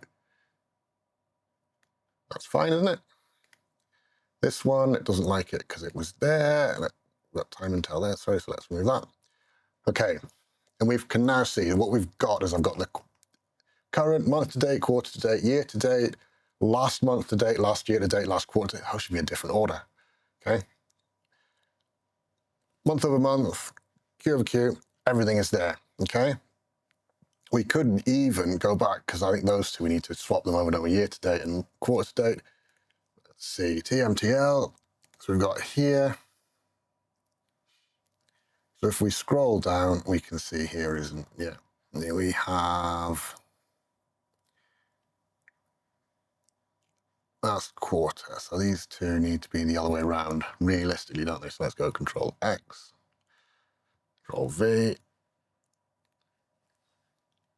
And hopefully that's right, isn't it? Does that look right? Let's see, there, apply that. Let's refresh now. Let's go back to our view. The other one. Okay, so you can see, you can edit the code, you can put it in, bring it through. If you save those, every report you write, you can drop in the time intelligence in seconds, can't you? Okay? You can have lots of measures, whole tables full of measures now as well that you can just drop in. Now, the last thing that I wanted to also mention with these is because you've got this ability to, and this is time intelligence, which is tied to your calendar, which is again why it's so important to have a standardized calendar. If your time intelligence functions are all tied to the same calendar and your calendar table is the same one for everyone in the business, everyone can use the time intelligence functions, and suddenly everyone can pull in whatever your month to date is or your quarter to date standard is, whatever you have put in place. This becomes even more important if you've gone down the route of a proper corporate calendar and your business year is slightly different to the calendar year, that suddenly all those offsets are right and just applied, and everyone can benefit from them. No one has to go, oh, I'm not quite sure what I'm doing. It's just there, okay? Yeah? So what do you reckon then? Okay? Time intelligence is one of those things that everyone needs to get really comfortable with. Okay? There's no shortcuts to it. But what we can do with this is we've been able to put together a calculation group and then use TMDL to export a calculation group. Yeah, simply I just dragged it in like you saw me do it. I copied that out into a notepad, and you could then paste it into another model in the future and restore it. So anytime that you've got content or measures that you've written and you think, well, I need to do that, you can actually pull them out using the TMDL view.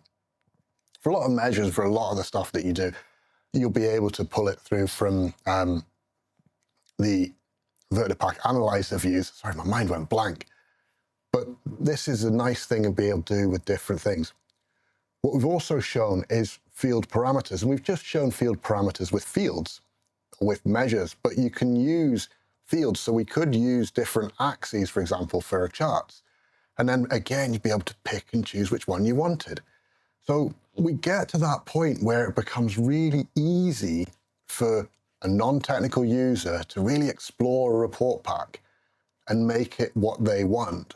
But also they're doing it within the context and within the confines, as it were, of what we within the business want them to explore it with. So the main benefit of this is that we talk a lot about democratization of data and standardization and the prevention of different numbers. Okay? Everyone has that same number. So because in this example, everyone would be, for example, using our total sales amount number. If I pull a number and Fred pulls a number and they're different, we have something, well, why are they different? And it'll be down to filtering. So one of us might have applied a filter that we shouldn't have applied. Bad boy, Ross, you don't know what you're doing. Couldn't be Fred's fault, must be mine.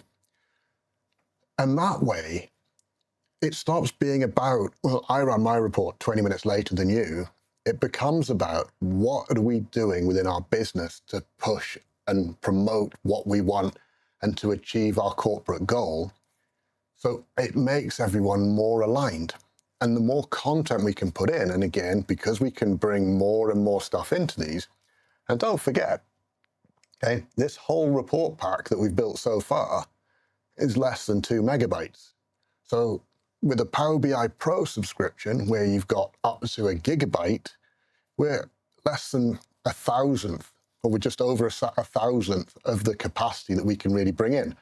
So we can really build and grow our corporate side. And because we can build, grow, and flex with Power BI, we're not limited to that tiny little area within our business. We can bring more context to that data. And again, that's where it becomes more valuable. And by using field parameters, by using calculation groups, it makes it easier for those people who really aren't familiar with that part of the business to really understand what's going on within that part of the business. And that makes for a more cohesive and a more coherent way of working and makes your data storytelling much better. Because if I'm saying, well, I think this is what happened in my area because warehousing didn't ship them quick enough, I can go and see how long it took them to ship. We could get measures written to say, well, what's the lag time? What's the current gap? What's the average? We could do all sorts of other things to piece together and look, is there a key time when it's worse? If we'd been able to bring in, for example, our warehouse staffing levels and our sales team staffing levels, if we start seeing massive discrepancies between the two, potentially we'd know, well, if we're selling 5 times more than normal, shouldn't we have at least 2 or 3 times more than normal members of staff in the warehouse to help ship stuff quickly so a backlog doesn't build up? But we'd only be able to do that if we can bring all the items together and cope with those challenges that we get as we start to explore, what does that mean? What's going on there? Yeah? Excellent. I hope you'll come back next week. Okay, we're going to do another live session. So we'll do a live session. We'll go back to the New York data set. We'll see really what all these things mean within that context. And then we'll see where we go from there for the next round of content within the channel. Okay. If you've decided, oh, I like what I'm seeing, I really do need to get some more consultancy in to help us really move forward and progress in our journey, down below, we've got a link to request a meeting with Geordie Consulting, have an introductory call, just discuss your ideas. It might be, do you know what? We're not for you. It might be, do you know what? Definitely we can help you. Might be, oh, that's interesting. I've never heard of that before. Wow. You know, could be anything, but I guarantee it will always help to have a discussion about it, because even if we turn around and say, do you know what? I can't help you. It will be a case of, but I know a man who can or a woman who can, and it will also be a case of you being really clear about what it is you need as your next steps. So I hope you enjoyed that. If you did, leave a comment, let us know what you want, what you think. Let me know what you'd like to see in the future from us as well. Are there any things that you're really struggling with? Do you want to see more from these field parameters, from calculation groups, anything like that? And don't forget, get the files from GitHub.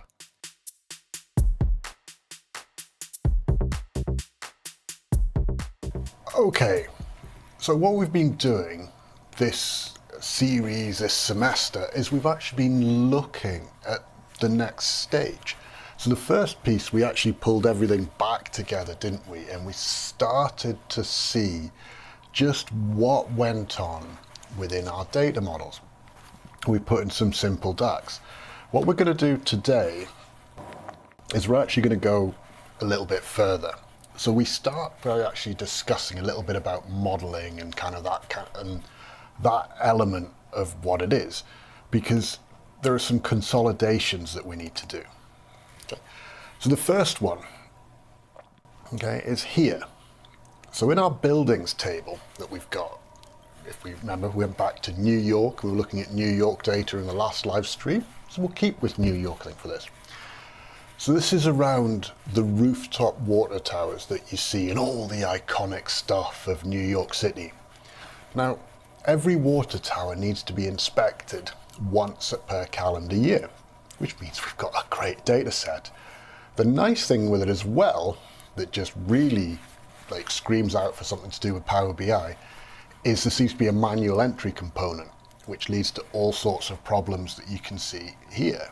So we've got this massive irregularity of names. Now this is something we've seen professionally with many clients across SAP, across Oracle, across other ERP systems, customer relationship management software, all those kind of things where people are putting in values, you know, even accounting suites.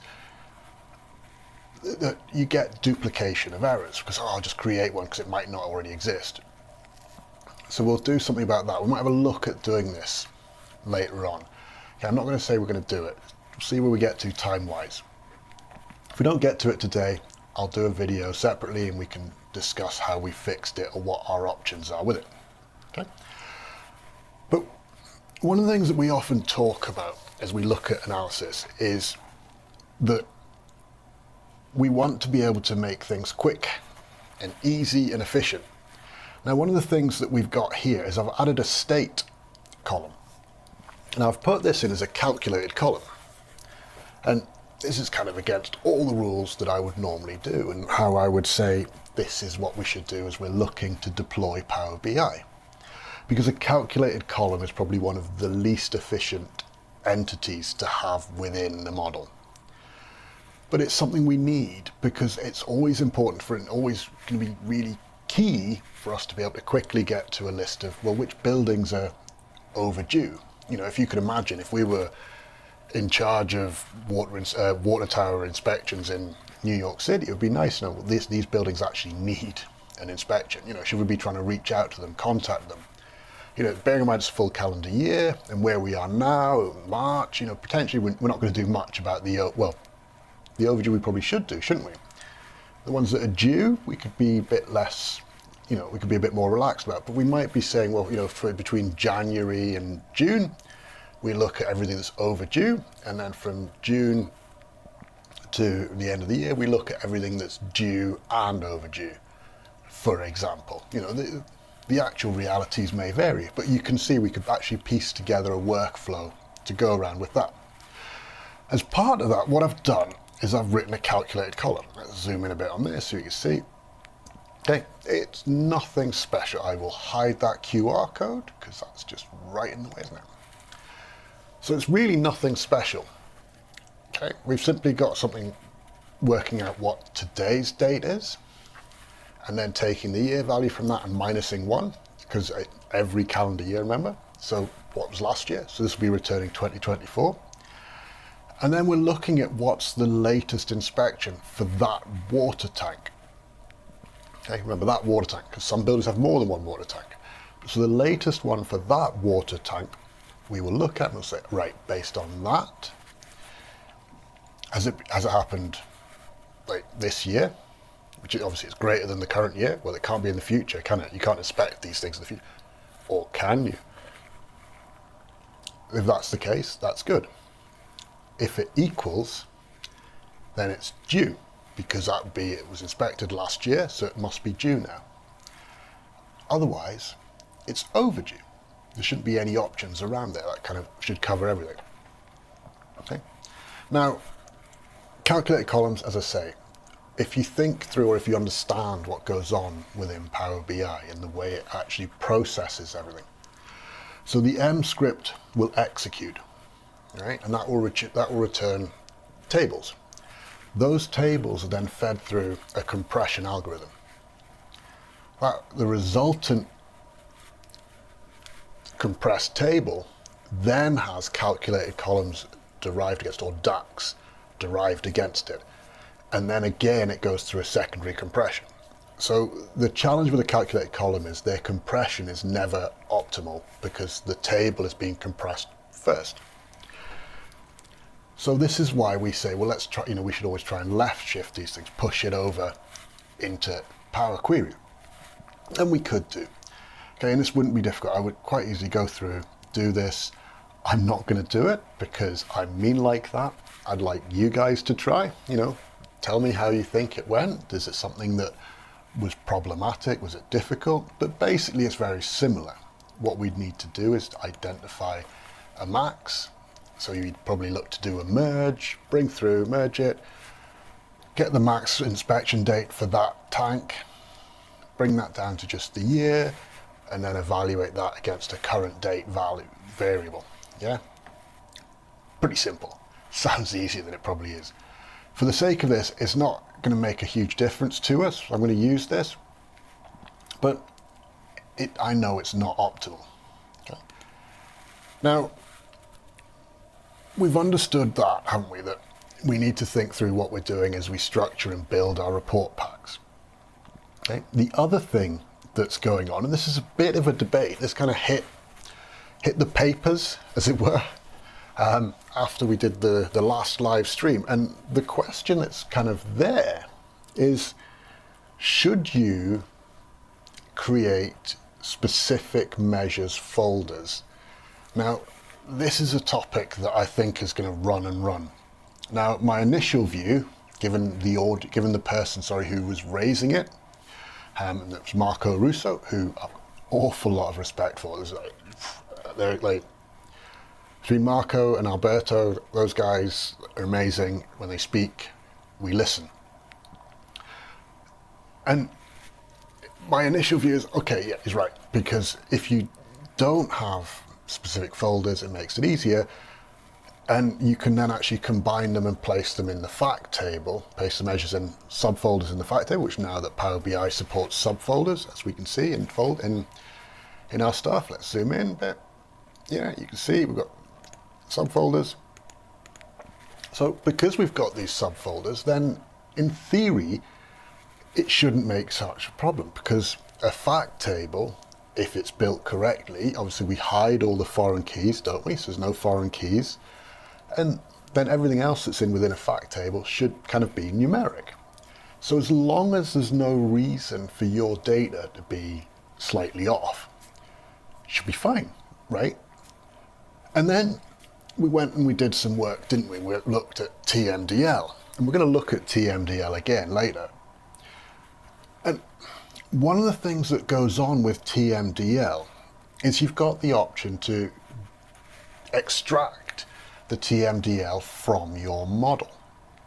And that is where like the wheels fell off this idea for me. So we've done this pretty much exactly for a calendar table. Okay, so let me zoom out. Okay, let's go to the TMDL view. Okay, and I'm going to show you this. Okay, so this is a calendar table. Okay, so any table you can drag and drop into the TMDL view, creates a new script, tells you what's going on. Now let's have a look at what we got here. So we've got information telling us what it is, information about all the columns, really good. We've got kind of the type of summarization that's there. We've also got any additional sort by. So if it's sort by a different column, we've got those in there as well. It flags that this is a date table. Kind of brilliant, everything's awesome. And then we get down to this. Okay, so right at the bottom, we appear to have all the M.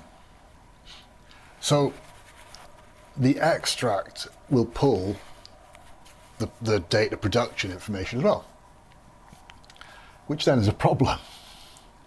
So if we want to make this idiot proof, we would need to say, right, you extract that and you remove those steps from it, or that section from the TMDL. So you just keep the section that relates to DAX. Okay, that's fine. But it's a step to remember. Steps to remember often don't happen. So I'm really not sure, because it's really made it awkward and made it difficult for me to say, well, definitely that was right. So I went back and I did some more research. So why is this being pushed? And kind of Marco mentioned it when he was on his video that he released. And what he said was, this is for Copilot, that Copilot and helping Copilot is for this, which then honestly, big rabbit hole going down it. So let's have a quick conversation about Copilot. Let's do that now, okay? Because I think this is something which isn't going to go away anytime soon. So it's actually really good timing, isn't it, as well? So right now, Fabricon is kicking off today in Las Vegas. I'm expecting announcements about Copilot. I'm expecting announcements about Fabric. I am, fingers crossed, really hoping that we're going to get Fabric per user announced this week. But for this Copilot piece, what's actually going on is Microsoft are asking people who are going to use Copilot for Fabric. I refuse to call it Copilot for Power BI since it's dependent on Fabric licensing. Okay, so Copilot for Fabric requires an F64.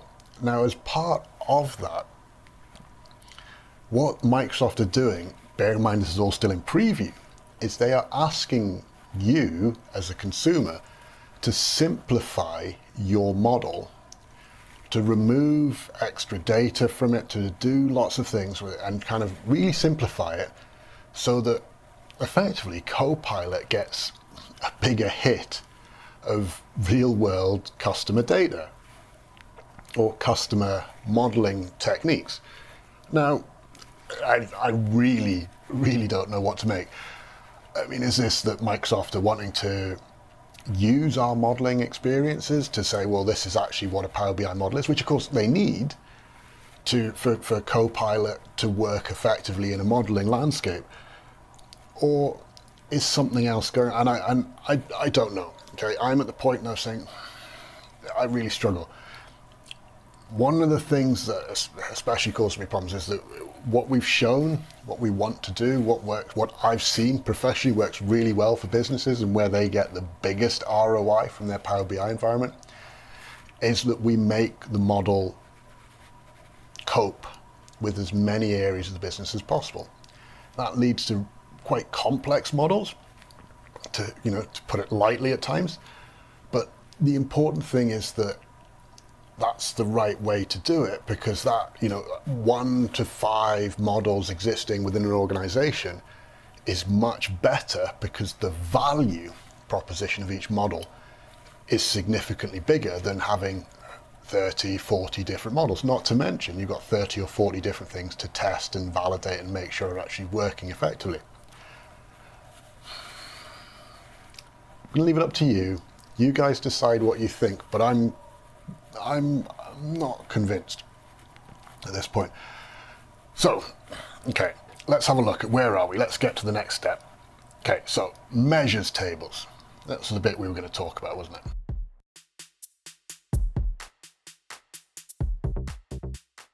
So in this, we've got a measures table, and we're going to keep a measures table in this report pack. Okay, we've got a couple of errors in it.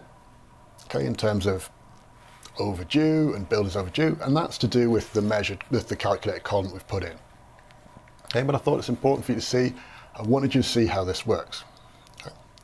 So if we come back here, zoom back out, I'm going to close all these scripts, partly because I can't remember which one of these is the one there.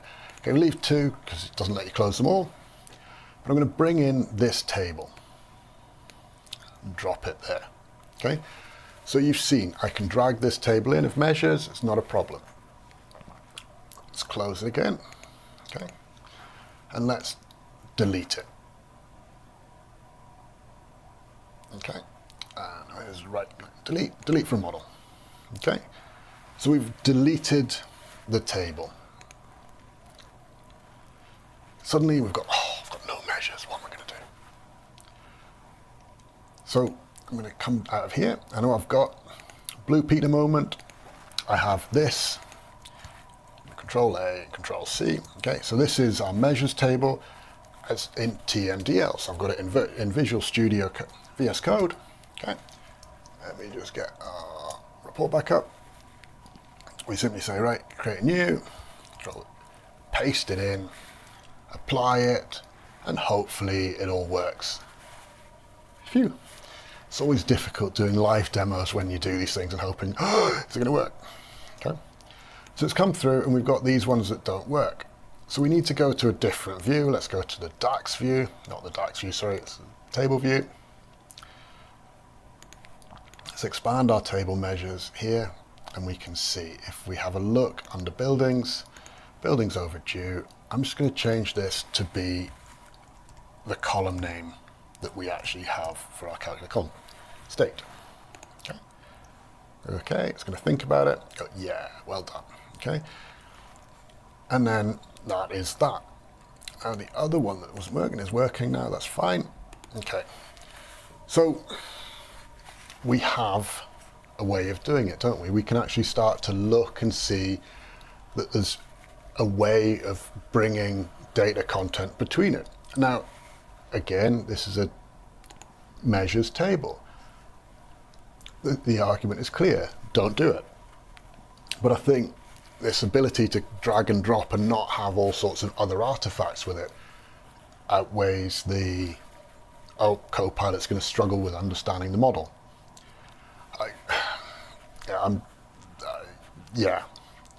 Let me know down below what your thoughts are on this, because I think it's important that we can get to that point where we understand a way forward here. Okay. So what we're going to do, what are we doing next? So we've got our measures table. We've discussed the whole idea of a fact. The secondary one, yeah, we'll cover that later. Okay. So what are we going to do with this? Because one of the things we want to do is be able to do things like time intelligence, isn't it? And time intelligence requires you to be able to, do a lot. Now, the way you do time intelligence within Power BI is you create DAX measures, you do this, you do that. But that takes time, doesn't it? And it takes skill as well. So you need somebody who knows what they're doing with their DAX measures, is confident to go beyond like the basic aggregations. Sorry, my earbud keeps falling out, and that's what I'm using to monitor what's going on with this. So what's the solution? What do we do? And the answer is we use the external tool of Tabular Editor.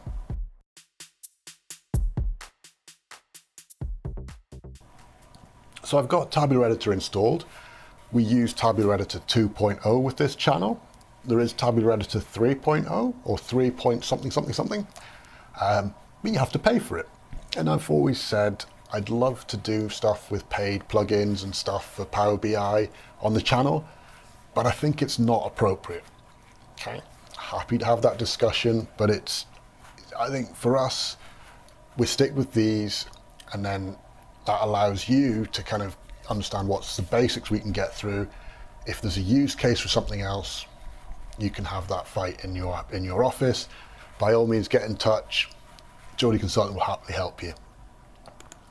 So let's open Tabular Editor, click the button, it'll open up on the other screen, bring it down. Here we go. Okay, Tabular Editor connected, already to our table structure, very useful. What we need to do is we expand the tables, right click on them, we're going to create a new calculation group, time intelligence, that's double L. There's nothing worse than doing these things when you're there. Okay, and I've made exactly the same mistake that I did when I was doing these other things. Right, let's make it smaller. Right, there we go. Okay, so calculation groups. A calculation group will appear as a folder within your Power BI navigation pane. You then have calculation items which are hidden effectively, but your table will have one column, and that column will have this name. So name of name. It's sucky, isn't it? So let's change that. So I've clicked on name. I'm going to click on the text box by name, and we'll give it a name. Intelligence. Okay. And then you see we've got these calculation items. So we're going to right click on calculation items and create a new one. We're going to call this current. Now this is best practice that you have a current one. And this is going to be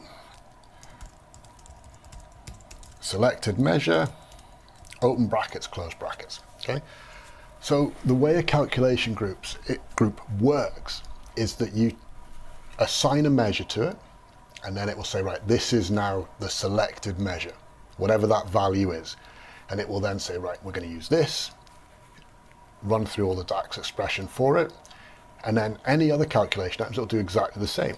So what we need to do is we start and we create multiple calculation items, all referencing a selected measure. Don't need to, there's other things you can do. If you wanted to have like hard-coded values, you could, but no. Selected measure. So right click, new selected measure, month to date. Okay, so annoying. MTD. Now, when we first did this, we did total month to date. So total MTD, open brackets. And we could do that. So we could do that. We could say total MTD selected measure. Okay. Selected measure, open brackets, close brackets, comma. And then you need to tell it where the dates are. Okay. Calendar date, close brackets. Okay. I'm going to mention Marco Russo and Alberto Ferrari again. Format DAX. It's not DAX unless it's formatted. Format DAX is baked in, so we're going to click Format DAX. Hopefully it's not going to make any changes because I can write DAX. Okay, so we've got month to date. I'm going to right click, quarter to date, QTD. We'll do it the other way this time, should we do it? So let's go calculate, open brackets, selected measure,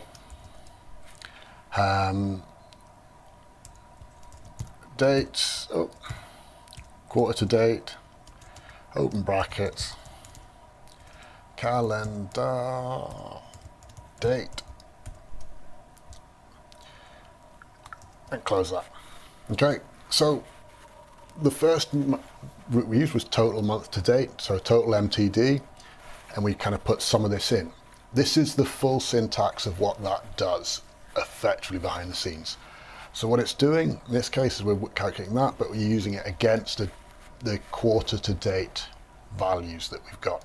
Okay, click this and no doubt it's going to say you've done it completely wrong. It does, it puts it all in one line. I knew that was happening, but yeah, writing it's still easier to write it as multiple. Okay, we'll click OK, and then let's do the last. Let's do year to date. Okay, new one, year to date. Okay, so year to date is going to be, I'll tell you what, let's be lazy. Total YTD, open brackets, selected measure,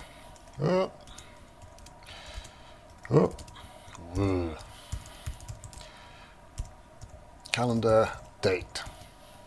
Okay, so we've got that. Hit the thing, yeah, click OK. Great. So we've done all that. So we've now prepared within Tabular Editor the changes that we want to make to our model. So the final thing we need to do is to push that back into the report or into our semantic model. So what we're going to do is we're going to click Save. Okay, you see all the little exclamation marks disappeared and it's all gone, which means I've written everything right. If I hadn't, it would kind of they would stay, and I'd know, oh no, I'm terrible. Okay, so if we go back to here, what you can see is there's pending changes now. Okay, so what we're going to say is let's refresh now on this. Let's refresh now on this. Okay, everything's now ready. Okay, so we did the TMDL. It said, well, you need to do some stuff. A couple of refreshes to do. There we go. We've now got time intelligence here. Okay. So what we can do is we can go, let's create a new thing. Okay, and we can see, well, where's inspections? Okay, so bring in inspections. So we can see there's 56,000 inspections. We can put them on by date. Okay, and then what we could say as well is let's time intelligence. Okay, and this is going to be, let's make this a table, so it's much easier to see. And we can see kind of what goes on. Right, looking at the really old stuff, it's kind of a bit ropey. There we go. Okay, so we see this is terrible. We should really change it, shouldn't we? We should make, let's say, so date offset. Where's date offset? Date offset. There we go. On this page, less than 0. Okay, so let's make it for today.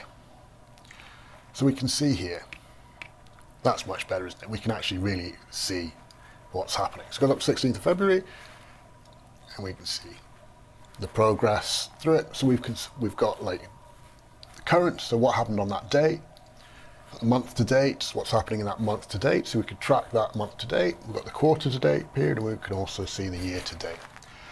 So that's really easy, works very well. Okay, again, TMDL can be your friend. So if we went to Edge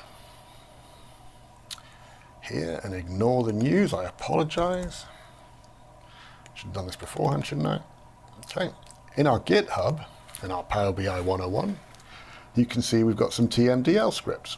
So our time intelligence TMDL, which you could download and use, you can see we've got the core ones that we had there, but we've also gone a lot further and put in some quarter over quarter, month over month, those kind of things. So you can copy all those, put them in, execute them, and it'll build and it'll work for you.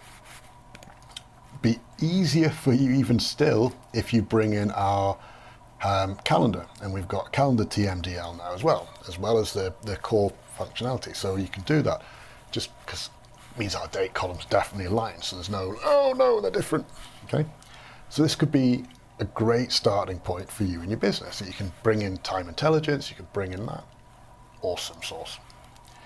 Okay, so we've got our time intelligence, and we've also managed to put in some TMDL and really explore just how much we can do with some simple things. And those are then portable, aren't they, between different models? Because if you download the calendar script and things like that, which by the way, my advice would be, okay, a few things. Probably download our normal sample first, like the source, and then connect that to a data flow in a public area that you are going to share with everyone in your business, okay? Because that should be the cornerstone of what you do. You can by all means then go through and finish setting it up, extract that TMDL and send that to people. So if you're going to create a new Power BI report, use this for your calendar. TMDL view, paste, blur.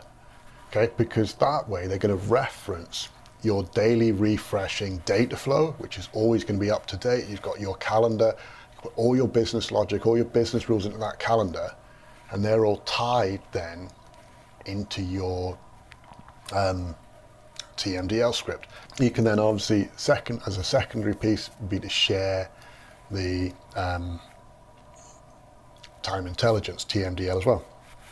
So people can bring both time intelligence and calendar into all their models that they need without having to really stress and strain and learn an awful lot of DAX, because some of the more advanced concepts can be a challenge. Okay? So we've got those. Now, we were going to talk about field parameters as well, because it's important that we understand field parameters and really what goes on with them.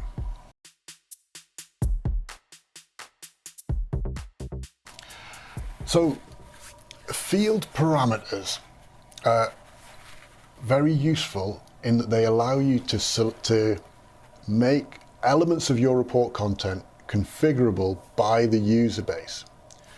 So your users can come in and access content without having to learn or be able to completely redevelop the report. What does this mean? So in the context of this, it's not a huge amount, I'll be honest. There's not many measures that are going on. I've kind of done some inspections, yes or no. But what we can also do is we've got lots of other areas, so we can bring those all in. So we'll go through and we'll create a field parameter for that. You can also use, instead of just looking at measures, you can use fields. And you can then select, well, which field do we want to see this by? So you could do something around a chart to look at it. Well, is it by date, or is it by month, is it by, say, borough? So we'll have a look at that as well. Okay, so let's start with the first one. Should we start with the first one? Let's start with fields. So if we go under modeling, see we've got new parameter here. Let's zoom in a bit. Okay, we've got new parameter, fields. Oh, that was complicated, wasn't it? So we're going to create a new field parameter. What I'm going to do is I'm going to say, well, let's create it from here. So we want dates, month, year, and then lastly, let's also bring in borough. Okay, I'm going to give this a name. Field to use. You can tick or untick this add slice to this page. I'm going to leave it ticked for this one so you can see. So what it does, quite literally, create some code. I wish you could write this from scratch. You can obviously write it from scratch, but the application doesn't process it yet. At the time of writing, you have to firstly go through this. Once it's written, you can modify it manually, but it has to be, there's a setting behind the scenes somewhere that flags this is a field parameter table.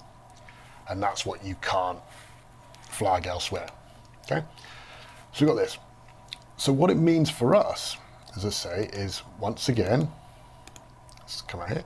So just like we have our time intelligence as a table, field to use is another table. Okay, and we see it's got field to use as the option. So what I'm going to do is I'm going to bring field to use in, and then I'm going to bring inspections in. In DAX measures, sorry, my bad, I'm just trying to do this. Inspections. Okay.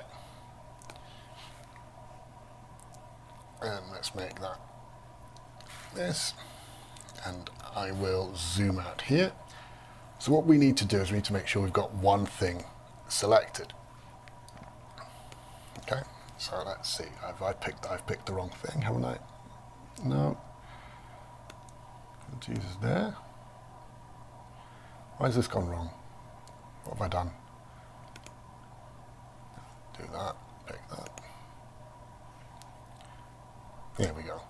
Okay, so you're doing a demo. I'm going to go wrong. Okay, so what we can suddenly see is we have the ability, don't we, to kind of say, well, what do I want to look at? And it automatically updates your chart. Again, based on what we're doing with this, the value isn't huge, but if you can imagine for your business, you could have this show it by product, show it by country, show it by this, show it by that, and you have the ability to pick and choose. There's nothing to stop you putting multiple charts and field parameter sets on the page. You can even use just one, but have it selected differently and have your let's do it this way. I'll tell you what I'm going to do is let's try and see if we can make this look a bit better. Let's go with year on here. Let's go 2024. Okay, so we have this. Control to select both of these, Control C, Control V. So we've duplicated that. Okay, now under here we're going to edit the interactions. That doesn't affect that. That doesn't affect that. Likewise, that doesn't affect that, and it doesn't affect that. So this is going to affect this. So we can pick month, year, and those there. Okay, so we can start to see you could actually make this do quite a lot of legwork for you across your reporting landscape, because you can make users be able to work through and pick what it is they want, see what they want to explore. If you had multiple measures as well, which, as I say, when you're just doing rooftop water inspections is a bit, but we can simulate that. What you can do as well is create a new page here, just for the sake of this. I'm going to come to modeling, new field parameter, and this time under our DAX measures and general inspections, you can see we've got lots of these. So I'm going to just tick all of these. Okay, so these are all the subcomponents of measures, or of the inspections, sorry, measures of the inspections. Go on. Okay, so we're going to click OK. And again, we've got the slicer on. You can see, wow, there's an awful lot more there. What you can do is we can start to use this and then go through and say, right, we've got that. Let me clear this. We're going to say, oh, I called it parameter. Measure to show. Okay, just going to call it that. I'm going to call that measure to show again. Okay, now we can go, let's create, sorry, let's just go with this for now. And let me come out here. Right, sorry. So we'll pick one of these, or well, we don't need to pick one. We can go drop this on here. Let's go to our year. Oh, I should have done it wrong again, haven't I? Why do I keep picking these instead of the year? Right. Okay, let's go to inspections. It's good to know it's me who's messing these up. You can tell it's a demo, can't you? So we're going to remove that. No, we didn't want that, did we? We wanted... What did we want? Yeah, we needed the period, didn't we? Yeah, sorry. Yeah. It's so much easier when you can cut. Okay, so let's go month, year. Drop month, year on there. And then let's drop measures to show on there. And suddenly we get this come through saying, right, here we go. So this works.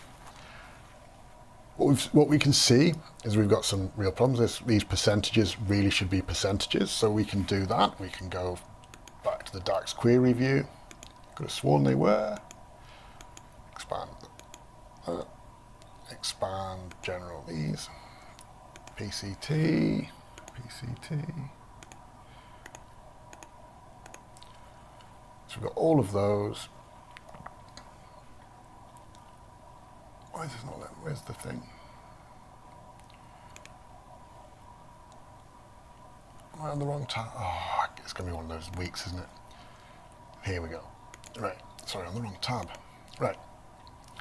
PCT, PCT. I do know exactly what I'm doing, but it comes across that I don't, which is always good. 1, 2, 3, 4, 5, 6. Okay, format for these is going to be percentage. And let's go with 0 decimal points. Okay, so we've got that. If we come back here, you see these switch to percentages, which is the important thing I wanted you to see. So your field parameters can have different number formats. Now, because we've got it this way, it would be nice to start to say, well, let's break these down by different things. But we could say, well, let's see all the alls, okay? Or let's see issue ones. We can pick multiple ones and tailor what we need. So we could actually start to build up our report page. And if we needed to explore or do anything, it's all baked in without me having to go and recreate new report content. So I can quite easily define what I need. And depending on what you want to do, you can choose to say, well, I want the slicer on the page. You could choose to say, well, I want the slicer off the page. So what we can do is we'll remove this. Okay, we could put the slicer filters on this page. And you can see, we can say, well, we just want to show events all. Okay, so it would work. You can do that. In theory, you could have multiple pages with different sets of these kind of, and the filter hidden so that it's just, this is the events side, this is the other side. And actually, yeah, the world is your oyster is kind of the thing with this. There's so many differences and nuances to what we could be doing within it that it's too difficult to kind of really get in there and say, right, this is what you have to do. Okay? So, now the fun gets to begin. I actually found out we've got time. Just check the time. We've got time. We've covered field parameters. We've covered this. Excellent. There's a lot covered. Don't forget, leave your comments down below. Tell us what you think. And we'll keep going with this. So, the challenge that we've got with this data set is that really all of these are written, there's subtleties in them. So we've got Metro Group, we've got the Metro Group Inc. Lab, certified laboratories, is that right? And what we did to actually make this work properly was we used Power Query within Excel. So we connected Excel to our source. Let me get this. Where is it? Let's see. Water towers. It's this one. Documents.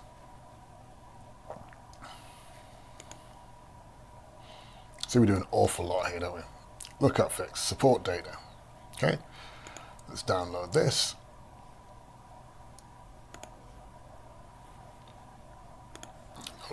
Okay. So this is in. This works. Okay, I haven't set this up to refresh. It's easy enough to go in, refresh it. It's one of those where, do you want to automate it? Do you not want to automate it? I'm not fully sold either way. Okay, let's come through it here. Okay, so our tested by, we've got all the values that come through and all the values that we've normalized. So you can see you've got all the different ambient group Inc. ones, and you can see we've just said, well, this is ambient group. Likewise for the inspections. Okay, so we've got some new ones that have come through that we need to work out where they go, but it's available. Okay, it's not difficult to do. So what do we do? How did we do it? Let's go and click data. Okay, because I think this was one of the strangest solutions that we've built in a long time, and yet it works really well. So go through here. Is it asking me to log in? It's not going to give me a window. Don't know what it is. What do you need? Excellent. That's what we love to see. Information's needed. Can we, is this going to, let's hit edit, right click, edit, is it going to open? There we go, okay. So, continue, yep, that's what it needs, okay. So it's this. Just going to tell it to ignore, it's public. Not sure why it's not letting me pick anything. Please don't ignore normally in cases with these things. In terms of this is public data that we're downloading. Now what's happening is, and we will get into this, let's zoom in a bit on this so we can see. All right. Now, if we go to view and we see the query dependencies, this will help. Okay. So what's happening is we're going to New York City to get the data. We're loading it into a blank table, just this rows, okay? Because we're going to then split it into two. So let's just pull that data together. Then what it's doing is it's saying, well, what's in the Excel spreadsheet? Let's combine that with the data that's come from New York. So we're doing a merge in, and then we're writing it back to Excel. So we're opening up, reading up the Excel table, and effectively we're just adding the new rows to the bottom of the Excel table. But what it leads to is us having two sets of columns. Yeah, so we have like a lab name, which comes from the New York data, and we've got the tested by, which is a normalized set. And it means that we can actually really fix those duplicated column or duplicated values that you get across all your data sets. Now I've looked at the best way to do this, and like we can use Dataverse, we can do this, we can do this, there's lots of things we can do, and we've done it in our single pane of glass stuff where we actually set this up, and it emails me to say, well, these are the ones you need to review. But that was quite a lot of legwork for something that kind of, once it's done, it's done. In a lot of ways, this Excel format or this Excel way of working is probably the best that I can come up with, even though it really sucks that it's Excel based. So let's review exactly what goes on.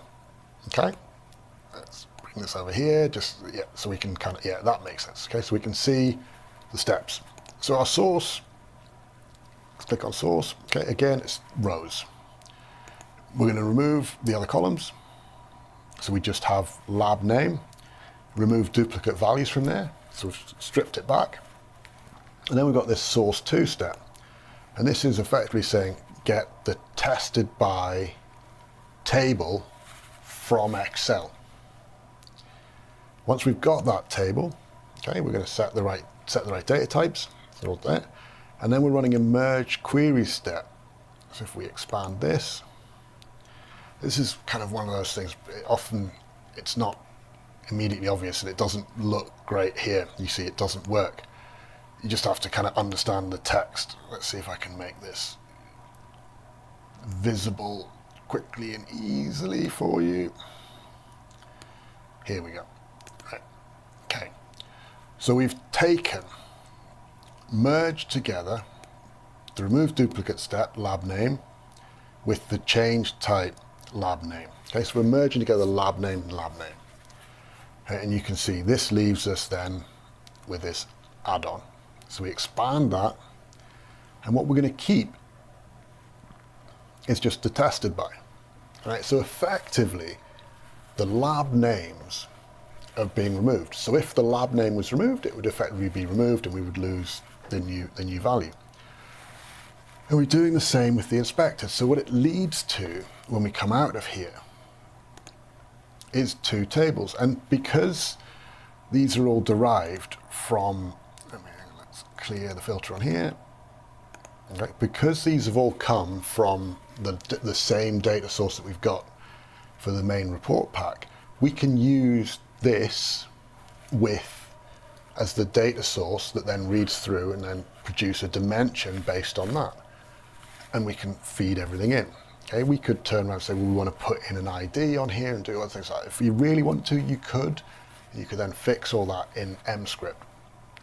Or, as I say, create a new dimension and join this inspected by firm to it. And then you've got that one-to-many working effectively, and your ID is this. The issue you'll have is the blanks. That's the only thing I'll say. Okay, the blanks always cause problems with that, so you need to think through what you're going to do. You might decide to hard code and say, well, blanks we're going to replace with unknown or the like, but I will leave that up to you. Okay, you could even say, well, we're going to put an ID in for that, like 9999, whatever, if for the blanks. There isn't something that you need to definitively do. It's just be aware that you're going to have to think about what that solution should be. So that works very well. The other thing that we've got in here, and as I say, I went through and I was looking at some of the older stuff that we've done. Zoom out there. Here we go, okay? And one of the things we talked about, and it seems to be disappearing a bit, and I'm not sure what to make of it. So I've got it in here still. Okay, and I'll be putting the TMDL for this as well as this file up on GitHub at the end of this session. So if you want to go and have a look, you can. By all means, go through, check and see what you think. But what it means is we've got this overdue percentage. Now, this is a KPI, and it's a true KPI in Power BI sense, but you can't do KPIs within Power BI, is kind of the problem. So we can bring in this, and we can bring in status. Okay, and we can see status is 0, and we could then say, well, let's bring in borough. Okay, and this is going to tell us what the overdue percentages are per borough. Okay, which is all based on the current values, and that's what that building state is doing. Otherwise, you'd have to go and calculate it fully. Now, if we went through and we said, well, we want to calculate it year over year or do stuff like that, we could easily do it. And this is one of those things. Is there a value add for doing it that way? Now, let's see. If we went to, let's create a table. It's not state, is it? We didn't want state. We wanted,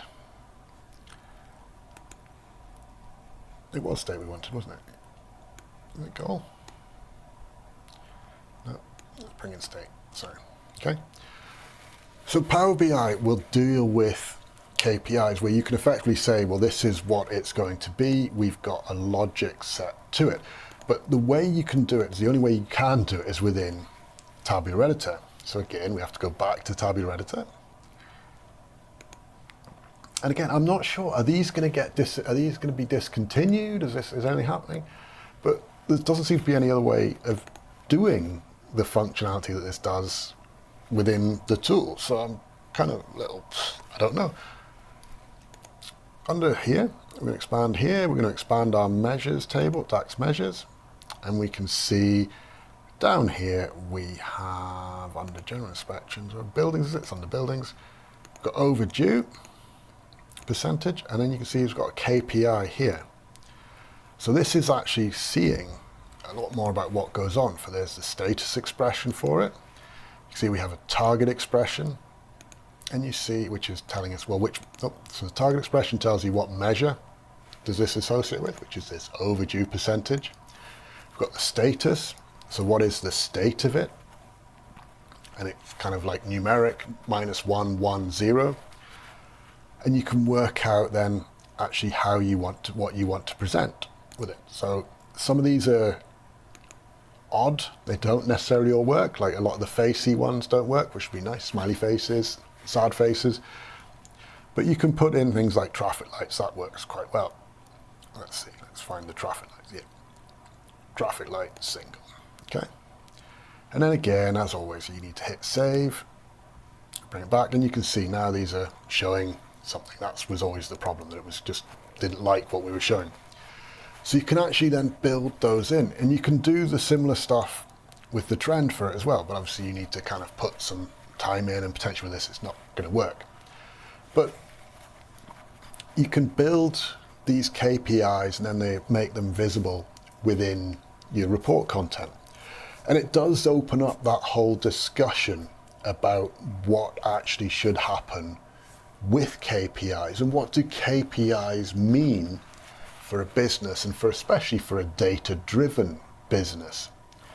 So one of the things that they do is they break businesses. Okay? All too often we see and we watch KPIs that are in the green drive bad behaviors because they're heading either down or up, depending on how you do stuff, but they're heading towards being yellow or amber. RAG states red, amber, green, so heading towards amber. And as they head towards amber, people start to panic because they don't want it to go amber. But the reality is, as long as it's in green, isn't it? It might be right at the bottom of green, but it's green. That's normal. So it's one of those where we talk to clients, we talk a lot about, managing your KPIs and understanding what they are. So this KPI functionality can be really useful because it allows you to make sure that you're showing it's green. It's green.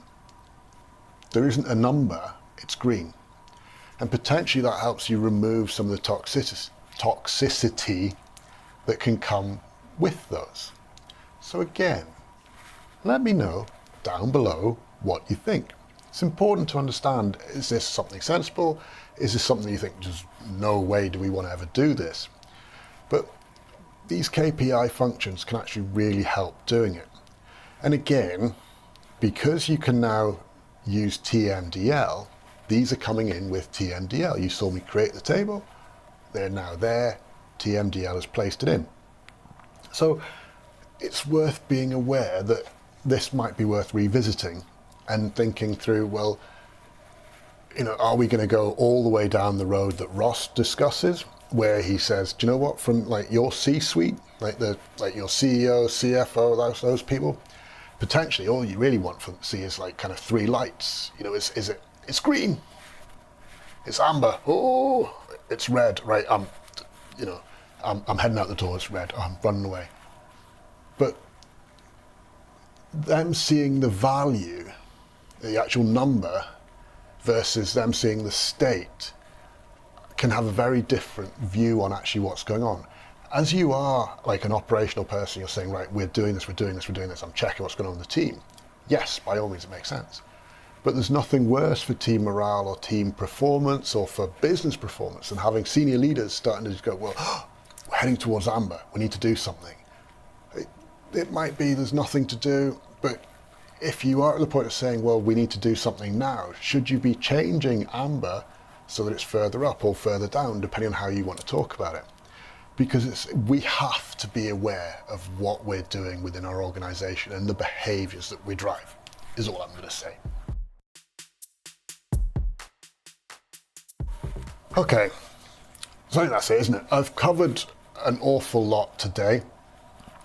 As always, leave your comments down below. Get in touch with Geordie Consulting if you want us to consult and work with you and really help bring your business to the next level. What we're going to be doing, as I say, with the Back to Basics series, is we're going to carry on. We've got some maps to look at, we've got shape files to look at. What can we do with map shape files? Really important things to get into. And there's some other things as well. I can't remember off the top of my head, and I haven't got them written down here, but I know there's a lot that we're working on. Don't forget to go to GitHub, download the files. Okay, for each week we're going to place the Power BI file in there. If you're wanting to follow along, download the week before one and then kind of work through, and it'll go through. We're trying to be as consistent as possible. So this file I started with with our week 4 live stream file, and we'll keep working forward and get you to that next level. If there's anything you want to see in terms of, you guys didn't show us that, get in touch. If you don't tell me, I don't know. For now though, stay safe, take care, ta-da.